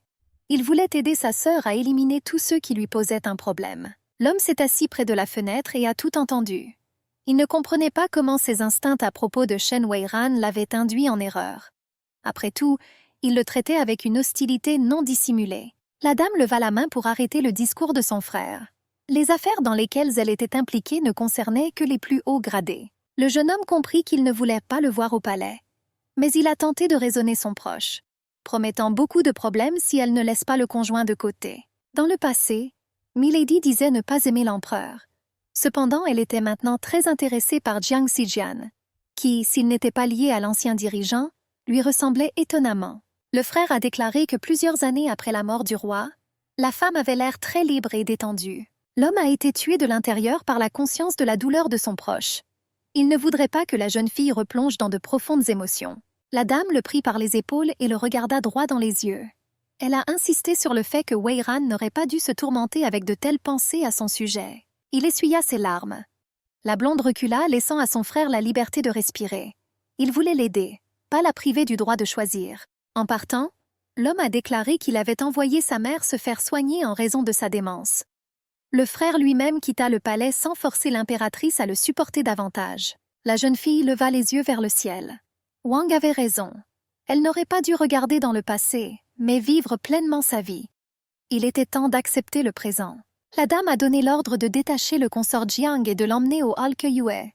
Peut-être que tous les doutes de l'impératrice étaient faux. Le brun appuya l'arrière de sa tête contre le mur de glace. Il a admis que sa majesté ne l'aimait pas. Malgré les paroles aimables à l'égard de la famille Shen, tous ses membres ont été corrompus depuis le début de leur lignée. Au nom de la richesse et du pouvoir, ils ont tous perdu honte et conscience. Leur fille aînée était une femme dépravée et n'hésitait pas à le déclarer. Shan Tanchao était même amusé par le dévouement et l'admiration de son jeune frère pour sa sœur. Pendant ce temps, le frère lui-même se tenait sur la falaise. Le vent soufflait de toutes parts. Tout ce à quoi il pouvait penser, c'était qu'il n'en faisait pas assez. Il se souvient avoir demandé à sa sœur de quitter le palais à la mort de l'empereur. Il aimerait protéger sa bien-aimée de tous les problèmes futurs, qui l'ont effectivement rattrapé plus tard. Mais la jeune fille était importante pour le statut de sa famille, qui ne pouvait qu'être aggravé par sa fuite. Les règles et les lois étaient avant tout pour elle. Cette décision était audacieuse et audacieuse. Pour cela, le trône royal serait lourdement puni. Cependant, l'impératrice a seulement laissé l'homme partir, lui donnant ainsi une chance d'éviter des erreurs à l'avenir. Il y avait des rumeurs dans la ville sur le retour de la dame du palais Song. On a dit que c'était une réunion tendue. Yun Yu se tourna et se retourna. Les cris des citadins ne lui ont pas permis de dormir paisiblement.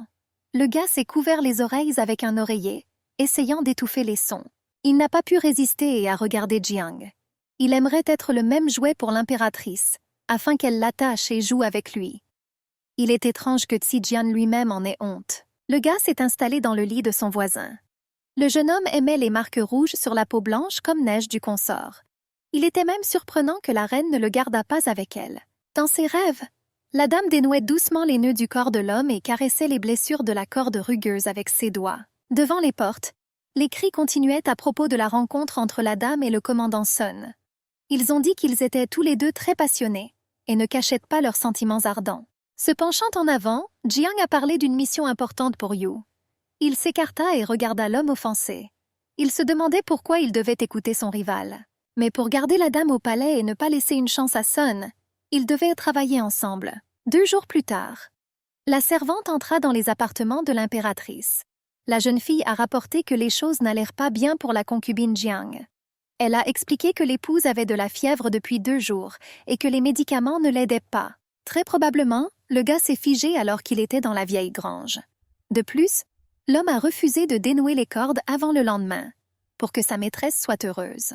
Durant son délire, il appelait toujours sa reine et lui demandait de l'épargner. Cela s'est produit depuis le retrait des cordes jusqu'à aujourd'hui. Lorsque les filles sont entrées dans la chambre, Jiang dormait.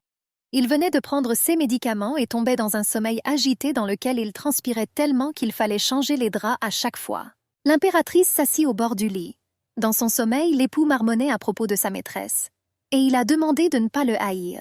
Soudain, d'une main glacée, il tâtonna et attrapa le poignet de la blonde. Il l'attira vers lui sans ouvrir les yeux.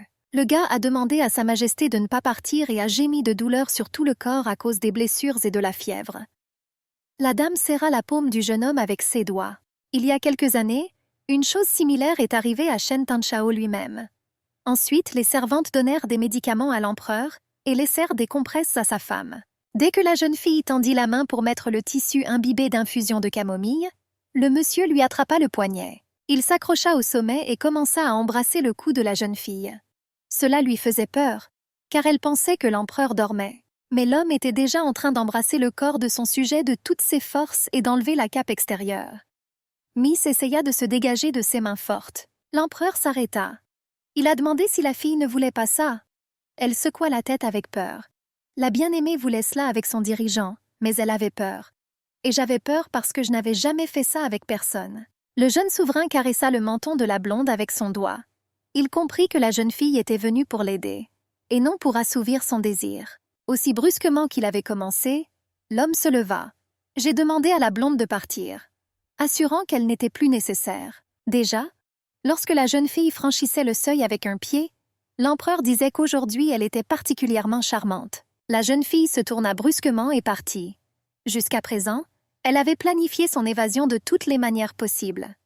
Mais maintenant, tout changeait rapidement. Pour devenir l'épouse préférée de l'empereur, elle devait satisfaire son maître en tout et toujours. Désormais, elle n'avait plus aucun moyen de sortir du palais. Debout près du puits, la jeune fille pensa qu'elle avait irrité le roi avec ses paroles. Peut-être qu'elle m'a offensée avec sa peur. Puis elle a décidé que la seule solution serait d'attraper froid. Cette maladie allait prouver la faiblesse de la dame. Elle se versa brusquement un seau d'eau glacée sur elle. Assis sur le trône, l'empereur demanda où se trouvait Miss Shen. La servante a dit qu'elle avait un rhume et qu'elle ne pouvait pas être à proximité du dirigeant, afin de ne pas infecter le dirigeant. L'homme est venu rendre visite à sa bien-aimée. Elle dormait les bras croisés sur la poitrine. Parlant dans son sommeil, elle marmonnait des paroles enthousiastes à propos de son maître. Mademoiselle ouvrit les yeux et vit l'empereur. La blonde crut qu'elle rêvait de lui et ferma les yeux tout en continuant à lutter contre la température élevée. La jeune fille ne voulait pas devenir vaniteuse, étant la favorite du souverain. C'est pourquoi je voulais tout laisser comme avant. Elle n'a pas reçu de réponse de l'homme ce jour-là. Mais une fois rétablie, elle apprit l'existence de l'ordre selon lequel elle deviendrait l'épouse de l'empereur. Revenant à la réalité, elle s'assit sur le consort. Il se réveilla brusquement et se redressa sur les coudes. Jiang a saisi la règle par la manche. Il a demandé pourquoi elle était si froide envers Zijian et comment il pouvait y remédier. Le gars baissa tristement la tête. Il a demandé si l'impératrice était en colère contre lui à cause de ses traits du visage. La brune dit que le frère de la reine avait parlé de la laideur du consort.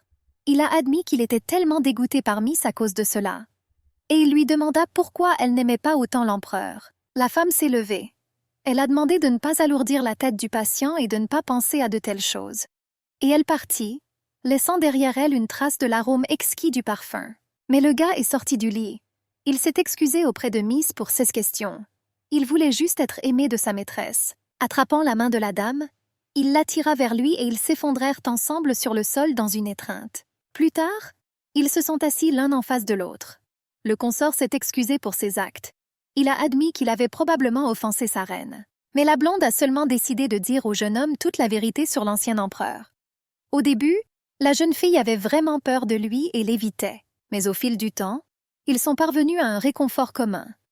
Et à propos de son frère, il était toujours passionné et parlait sans réfléchir. Le serviteur n'aurait pas dû prendre les déclarations de Wei au sérieux. En se séparant, l'impératrice caressa les cheveux de l'époux et lui demanda de se reposer. Je pensais plus librement la nuit. Debout dans le jardin, Miss était perdue dans les souvenirs de sa vie passée. Alors l'empereur lui-même la satisfit. Dans une belle robe, la dame obéissante était assise et se réjouissait de son nouveau titre. Mais il fallait tout payer. Elle devait satisfaire son maître, pour ne pas le contrarier. Cette nuit-là, il a montré à quel point son monde intérieur contredisait sa jolie apparence. Il ressemblait à un chasseur. Sous lui, sa femme rougissait. Elle s'intéressait à la façon dont le maître avait découvert les sentiments de l'ancien serviteur pour lui et pourquoi il en était sûr. Au lieu de répondre, l'homme couvrit à nouveau son corps fragile de ses muscles puissants et serra les deux poignets de la belle avec sa grande paume. D'une voix autoritaire, il demanda à la jeune femme de se rappeler que seul lui, son maître, pouvait lui causer une telle douleur. Le couple était assis recouvert d'une couverture. La nouvelle épouse demanda pourquoi l'empereur l'avait choisi. Souriant, l'homme embrassa les cheveux de la jeune fille. Tous les candidats le souhaitaient pour le bien de leur famille ou pour leur argent. Son impératrice avait des intentions pures et des sentiments sincères. Il serra la jeune fille dans ses bras, et il a promis de l'aimer et de ne jamais l'offenser. En riant, la madame la crut. La dame prit la main de son mari et la porta à son cœur. Elle a promis d'être fidèle à son maître. Tout le monde pensait à la chance et à la facilité avec laquelle la jeune fille devenait dirigeante. Mais elle seule était destinée à connaître la douleur que lui causait le dirigeant. L'homme ne la traitait spécialement qu'au lit. Sinon, il ne semblait avoir aucun sentiment pour sa femme. Il en va de même pour leur fils. Au contraire, il était plus ennuyé par le bébé que touché. Cet homme était insensible. Il est dommage que l'impératrice s'en soit rendue compte trop tard. Chaque fois que des larmes cristallines et salées coulaient de ses yeux, la jeune fille se répétait son mantra. Elle devait tenir jusqu'à la mort du souverain, puis pousser un soupir de soulagement. Chaque fois qu'elle était près de Jiang Zijiang, la dame se souvenait de ses sentiments. Miss ne comprenait pas si c'était une sorte d'amour. La reine fit venir le médecin de son épouse. Elle voulait s'enquérir de quelques détails sur la maladie du domestique. Le jeune homme se tenait devant la fenêtre ouverte donnant sur la rue. La femme n'a pas nié son aversion pour l'empereur. Cela le fit sourire douloureusement. Sun se tenait au milieu de ses appartements. Il pensa à son temps avec la belle impératrice. Une voix retentit qui poussa le commandant en chef à jeter son épée polie. Un inconnu portant un masque noir marchait le long du toit. Il était amusé par toute la situation qui se développait autour d'eux. La situation dans l'armée n'était pas amusante, mais le commandant continuait de s'amuser. L'étranger a demandé comment les choses pourraient bien se passer pour le commandant si l'impératrice continuait à le tromper. Sun se contenta de sourire à ces mots. Très probablement, quelqu'un portant un masque était jaloux de la reine. Après tout, elle n'avait pas besoin de renvoyer son fidèle chef des guerriers. L'homme a continué. Il a demandé pourquoi il avait choisi le grade de commandant. Après tout, il aurait pu atteindre de grands sommets, mais il est resté sous la jupe de l'impératrice. Le gars a juste agité la main. Il ne voyait rien de mal à une mort calme et digne dans le palais. L'impératrice douairière voulait l'amour et l'affection, et c'est exactement ce qu'elle cherchait pour elle-même à proximité. Cela n'avait rien à voir avec son immense harem de beaux hommes. Cela fit rire l'invité secret. Il ne croyait pas que l'impératrice s'était abstenue pendant les 3 années suivant la mort de son mari. Peut-être qu'un comportement aussi modeste ne s'est produit qu'avec Sun. Le commandant fronça les sourcils. Il ne comprenait pas où le mènerait cet étrange dialogue avec son conseiller sur le toit. Il écarta les mains. Il a déclaré qu'il ne pouvait pas croire à la sincérité des propos de l'interlocuteur, car celui-ci se tenait à 2 étages et cachait son identité. Continua quelqu'un. Il a dit que la seule chose qui supprimait le guerrier était le bureau des missions confidentielles. Le reste était entre les mains de l'homme. Cela intéressait déjà davantage le commandant en chef.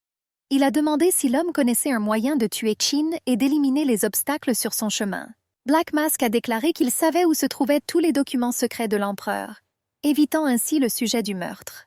Après avoir proposé de se retrouver 1 mois plus tard pour travailler ensemble, l'inconnu a disparu, comme s'il disparaissait dans l'obscurité. L'image du premier chef du bureau, Tianyi, apparut dans la tête de Sun. On se souvient de lui vêtu d'une robe sombre et d'un masque noir. Le gars a admis qu'il voulait renverser Qin, mais on ne savait pas pourquoi. La matinée a accueilli Jiang récupéré avec le chant joyeux des oiseaux et les rayons lumineux du doux soleil. Yunyu se tenait derrière lui, émettant des sons étranges. Le gars est allé vers lui et lui a demandé quel était le problème. Le jeune homme a déclaré qu'il avait offensé l'impératrice d'une manière ou d'une autre et qu'elle n'avait pas rendu visite à Yu ces derniers jours. Il a donc pratiqué sa respiration. Cela fit rire Xijian. Il ne voyait pas chez son partenaire le charme avec lequel il allait épater la reine. Cela a mis le gaz en colère. Il a soutenu que dans tout le palais, il n'y avait personne de plus beau que lui. À cela, la brune se contenta de soupirer et d'ouvrir le chemin vers le château. L'époux savait exactement comment Yun l'avait piégé. Par conséquent, il ne lui restait plus qu'à aller demander si l'humeur de la dame était favorable aujourd'hui. Au palais Shangxin, la veuve parcourait des documents d'archives disposés sur sa table. La jeune fille était toujours tourmentée par des doutes sur le rhume de Jiang. Le médecin a confirmé le diagnostic d'hypothermie à l'air froid. Mais ce n'était pas toute la vérité. La servante entra dans la chambre. Elle a rapporté l'arrivée de Yunyu au palais avec toute une bobine de corde épaisse. Quelques minutes plus tard, l'époux se tenait déjà devant l'impératrice avec une vigne et une corde entre les dents. Il a demandé une punition pour ses actes. Cela a surpris mademoiselle. La femme demanda ce que les serviteurs avaient fait et demanda une telle punition. De fausses larmes ont commencé à s'accumuler au coin de mes yeux. Le bel homme a demandé à le gronder pour son manque de beauté devant la belle reine. L'impératrice prit la vigne dans ses mains. Le subordonné fit un clin d'œil joyeux à la jeune fille. De manière ludique, il lui a demandé de le punir pour cela. Il accepterait volontiers la vraie douleur reçue de la main de sa maîtresse. Elle sourit sournoisement et lui tendit la main. Mais la dame était désolée de gâcher la peau blanche comme neige et délicate de Yu. Par conséquent, elle a suggéré de lui infliger une punition légèrement différente. Quelques minutes plus tard, il écrivait des papiers que Sa Majesté plaça en pile devant lui. La dirigeante elle-même les lisait et les vérifiait. Soudain, le consort enroula ses bras autour de la jambe de la dame et s'allongea sur ses genoux. La jeune fille a menacé le jeune homme en lui disant qu'il réécrirait les documents jour après jour jusqu'à ce qu'il les termine. Cette nouvelle ne fit que rendre heureux le naïf serviteur. Il lui semblait que Miss voulait ainsi passer plus de temps à ses côtés. 10 jours plus tard, Jiang se tenait près de l'arbre et en a gravé 5 dans l'écorce. Yunyu est apparu derrière lui. Il rapporta avec joie qu'au cours des derniers jours, Son Altesse avait utilisé le serviteur au maximum. C'est en vain que Xijian a refusé d'aller la voir. Mais dès que l'homme se tourna pour lui demander ce qu'ils faisaient tous les deux depuis 10 jours, l'époux bâilla et alla préparer une soupe curative pour sa maîtresse. Ensuite, le gars a lancé une déclaration sur le désespoir de son adversaire. Il s'est figé. Le jeune homme n'était pas d'accord. La dame elle-même lui demanda de venir tous les jours. Il n'a pas non plus manqué le moment de se vanter des compliments faits à son visage et à sa peau pendant qu'il purgeait sa peine. Soudain, la douleur transperça la joue droite du serviteur. Il attrapa son visage avec sa paume, regardant Jiang avec peur. Dans le hall, Yu, passionné, a raconté comment l'impératrice prévoyait d'organiser un deuxième enterrement pour son défunt mari, dont elle avait rêvé il y a un mois. Il a également raconté comment il avait copié d'étranges documents sur le mysticisme pour le souverain. Partout, le mot principal était « exorcisme ». Le gars a pensé que tout le travail avait pour but d'expulser un esprit aussi errant que lui. Le gars a supposé que l'impératrice douairière envisageait d'imiter l'empereur de la dynastie Han. L'empereur Wu a convoqué des nécromanciens pour ramener Miss Li parce qu'elle lui manquait. Sa Majesté avait peut-être les mêmes intentions. Le type se demandait pourquoi l'impératrice douairière pourrait avoir besoin d'informations sur l'exorcisme. Peut-être que tout cela était lié à Jiang Shijian. Yun Yu a rappelé comment la concubine Jiang ne résistait pas lorsqu'elle était victime d'intimidation, mais maintenant tout a changé. Il a révélé sa vraie nature où, en se couvrant la bouche, le gars a suggéré que son cadavre était utilisé comme récipient pour restituer l'âme de quelqu'un. Le gars pensait que l'empereur pourrait revenir dans le corps de Jiang Zijian. Se souvenant du comportement étrange du consort, il en devint de plus en plus conscient. Et il a eu froid. L'impératrice douairière avait avec elle de nombreux hommes qu'elle favorisait. Mais seul Jiang Shijian avait la préférence. Peut-être que Sa Majesté était déjà au courant et que c'était la raison pour laquelle elle le traitait de cette façon. Il suivait inconsciemment ses ordres précisément parce qu'il était un ancien empereur. Le gars savait que l'ancien empereur était une personne cruelle et féroce. Il n'a permis à personne de regarder l'impératrice ni même de penser à elle. Pendant 10 ans, il a dicté le gouvernement et personne n'a osé s'opposer à lui. S'il y avait quelqu'un qui osait défier l'empereur, il ne survivrait pas jusqu'au lendemain. Tous les crimes lui tombèrent sur la tête comme des pierres, lui faisant penser qu'il méritait de mourir pour ses actes. Remarquant soudain Jian derrière lui, le gars brun, avec une gentillesse effrayante et surnaturelle, a demandé à Yun Yu ce qu'il pensait de cela. L'homme aux cheveux bruns lui dit qu'il avait soudainement réalisé quelque chose. Il réalisa que l'ancien empereur était la personne la plus importante dans le cœur de Sa Majesté. Yun Yu répondit à Jian qu'en raison de sa ressemblance avec l'ancien empereur, il serait toujours tenu en haute estime. Comparé à lui, c'était une menthe essayant d'arrêter le char. Il y avait un petit nombre de bougies allumées, alors qu'il brillait aussi fort que le soleil et la lune. Le gars a admis qu'il avait mordu plus qu'il ne pouvait mâcher. Il a décidé qu'il ne dirait pas un mot, et qu'il serait prêt à écouter toutes les demandes ou questions. Jian a demandé si l'homme aux cheveux bruns avait réellement touché le bout des doigts de l'impératrice douairière, puis son corps. Selon lui, il n'a touché que légèrement et Sa Majesté ne l'a même pas ressenti. Agitant désespérément, il tenta de se justifier, expliquant ses actes. Le gars a dit qu'il s'était déshabillé devant Sa Majesté d'innombrables fois, mais la maîtresse l'a catégoriquement refusé. Il réalisa soudain qu'il avait trop laissé échapper. Jian a ordonné à Yun Yun de faire semblant d'être malade et de préparer un bol de soupe tonique. Ensuite, il allait l'emmener dans le hall latéral du palais Changshin. L'homme aux cheveux bruns pensa que c'était une absurdité totale. Il pensait constamment à toutes sortes de choses scandaleuses parce qu'il avait été distrait ces derniers temps. Il avait absolument besoin de dormir la nuit. Il était sûr qu'à son réveil, tout irait à nouveau bien. Le lendemain, dans le hall latéral du palais Changshin, Shen Tanshao peignait. Le consort Jian est venu vers elle pour lui annoncer des nouvelles. Jian a rapporté que concubine Fang s'était gratté le visage avec une feuille de bambou, ce qui lui avait fait honte d'aller vers elle. Il prépara un médicament tonique et demanda à l'apporter à l'impératrice. La première chose qu'elle fit fut de demander au domestique s'il était déjà rétabli. Le gars a répondu que le médecin impérial était très compétent et que c'est pourquoi il était presque complètement guéri. L'impératrice a invité Jian à venir voir les portraits qu'elle avait peints.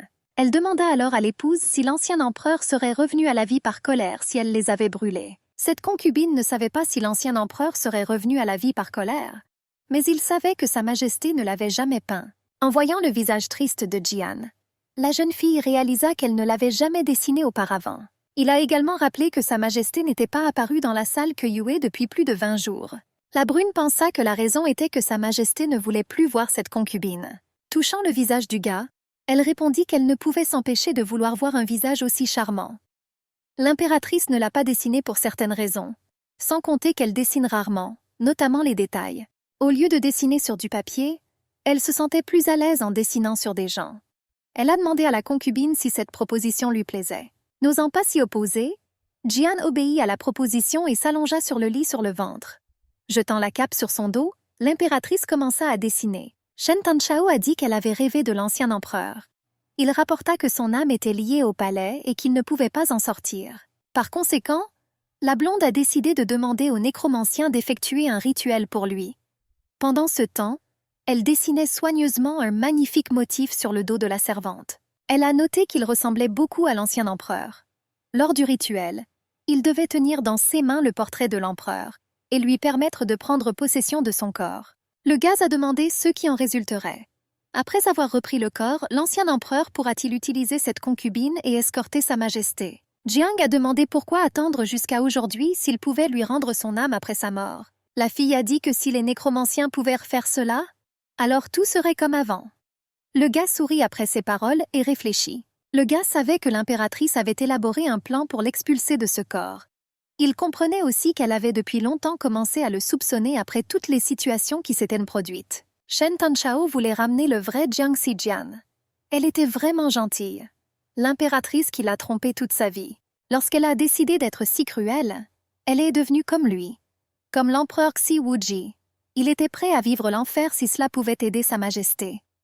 Cependant, cette concubine n'a pas compris quelque chose. Si l'ancien empereur aimait beaucoup sa majesté avant sa mort, cela devait être dû à son amour et à son désir d'elle. S'il était toujours piégé dans ce royaume terrestre, cela confirmerait la même idée. Par conséquent, il a demandé si sa majesté pourrait supporter s'il était chassé. On supposait que s'il découvrait qu'un harem avait été constitué après sa mort, il la tuerait définitivement. Cela aurait été fait dans le but d'être ensemble dans l'au-delà, parce que l'empereur était l'annonceur.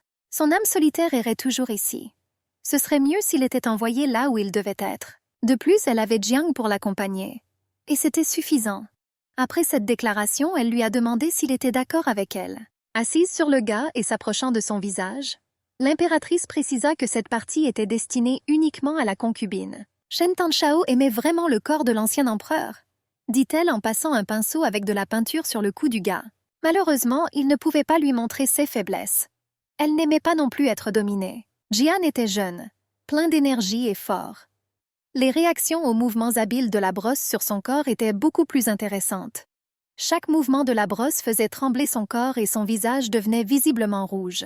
Après un certain temps, la blonde termina son travail. Le corps du consort avait un grand et beau dessin. Elle a demandé au gars ce qu'il pensait de lui. Il lui répondit sincèrement que sa majesté était effectivement un maître en peinture. Jian regrettait de ne pas pouvoir voir l'intégralité du dessin. L'impératrice a assuré qu'à son retour, il pourrait se regarder dans le miroir. Elle a également permis qu'après en avoir vu assez, il puisse tout laver et prendre un bain avec de l'encens. En se rapprochant un peu, elle dit que dans 10 jours, elle viendrait personnellement le voir. Dans le harem, le vent d'est prévalait sur l'ouest, ou l'ouest prévalait sur l'est. L'impératrice a déclaré que lui donner son corps était très utile et elle espérait qu'il pourrait le constater par lui-même. Si Wuji pensait que l'impératrice avait fait tout cela exprès. Entendant une voix familière, il se retourna et vit Yuan. Le monsieur a appris que Jian avait rendu visite à l'impératrice douairière. Il était heureux d'avoir enfin pris l'initiative. Il remarqua soudain un motif sur son corps. Et, moqueur, remarqua que la brune semblait déjà être un adulte et qu'il avait encore de l'encre sur son corps. Le dessin lui rappelait des pétales de fleurs. Tirant la cape, l'enfant a demandé à Jian de se pencher pour pouvoir regarder, mais l'épouse a refusé. Demandant avec insistance à voir le dessin, Yuan n'avait pas l'intention de s'arrêter, ce qui irritait encore plus la brune. En regardant les serviteurs, le gars leur ordonna avec ses yeux de les aider à regarder le dessin. Mais ils n'allaient même pas bouger. Pendant un certain temps, il a encore demandé à l'époux de ne pas s'enfuir et de montrer le dessin. Mais toutes les demandes et tous les ordres sont restés lettres mortes. Lorsque l'enfant fut finalement fatigué, Jian eut l'occasion de s'échapper. Jian devait aller se laver le visage, et alors seulement il devait reparler. Yuan a finalement cédé, car il n'était pas le genre de personne à forcer quelqu'un à faire quelque chose contre sa volonté. La brune a demandé pourquoi sa majesté était venue le voir aujourd'hui. Avec un visage sérieux, Yuan dit que dans 10 jours il aurait besoin que la brune fasse quelque chose. Le petit monsieur demanda avec optimisme que si les nécromanciens ne parvenaient pas à invoquer l'âme de son père, quelqu'un lirait ceci pour qu'il revienne.